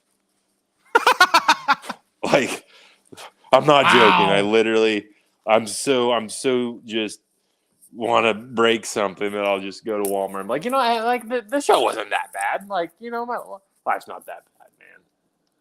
It has its ups and downs, but it ain't that bad. Yeah, it's not. It's not as bad as these two guys racing in this Mart cart throwing bananas. You think I'm joking? Throwing bananas at Walmart in the Mart cart trying to race. I thought you were talking about playing Mario Kart or something. No, no. In real life though, they're racing Mart carts throwing bananas at Walmart. Oh boy. Yeah, I like that. I don't know if Davi also. He might listen to this show and he's like, I'm never coming on again. I think he's already in that. Well, he said he was so he's doing his whole cosplay thing. He's putting together a shield and stuff. I forgot what the hell the cosplay was. It's probably Marvel. I pay him for a Marvel guy. I think it's some character from The Boys. Oh, that's right. Yeah, he showed me the shield. It was looking really cool, especially like after he started doing like some work on it. So I know he sent me a text saying how he was. He said I'll try to join later, finishing up the straps on the shield. So he was still trying to get that worked out because he was having some problems with it, like staying on. So should have bought the best car. Oh god.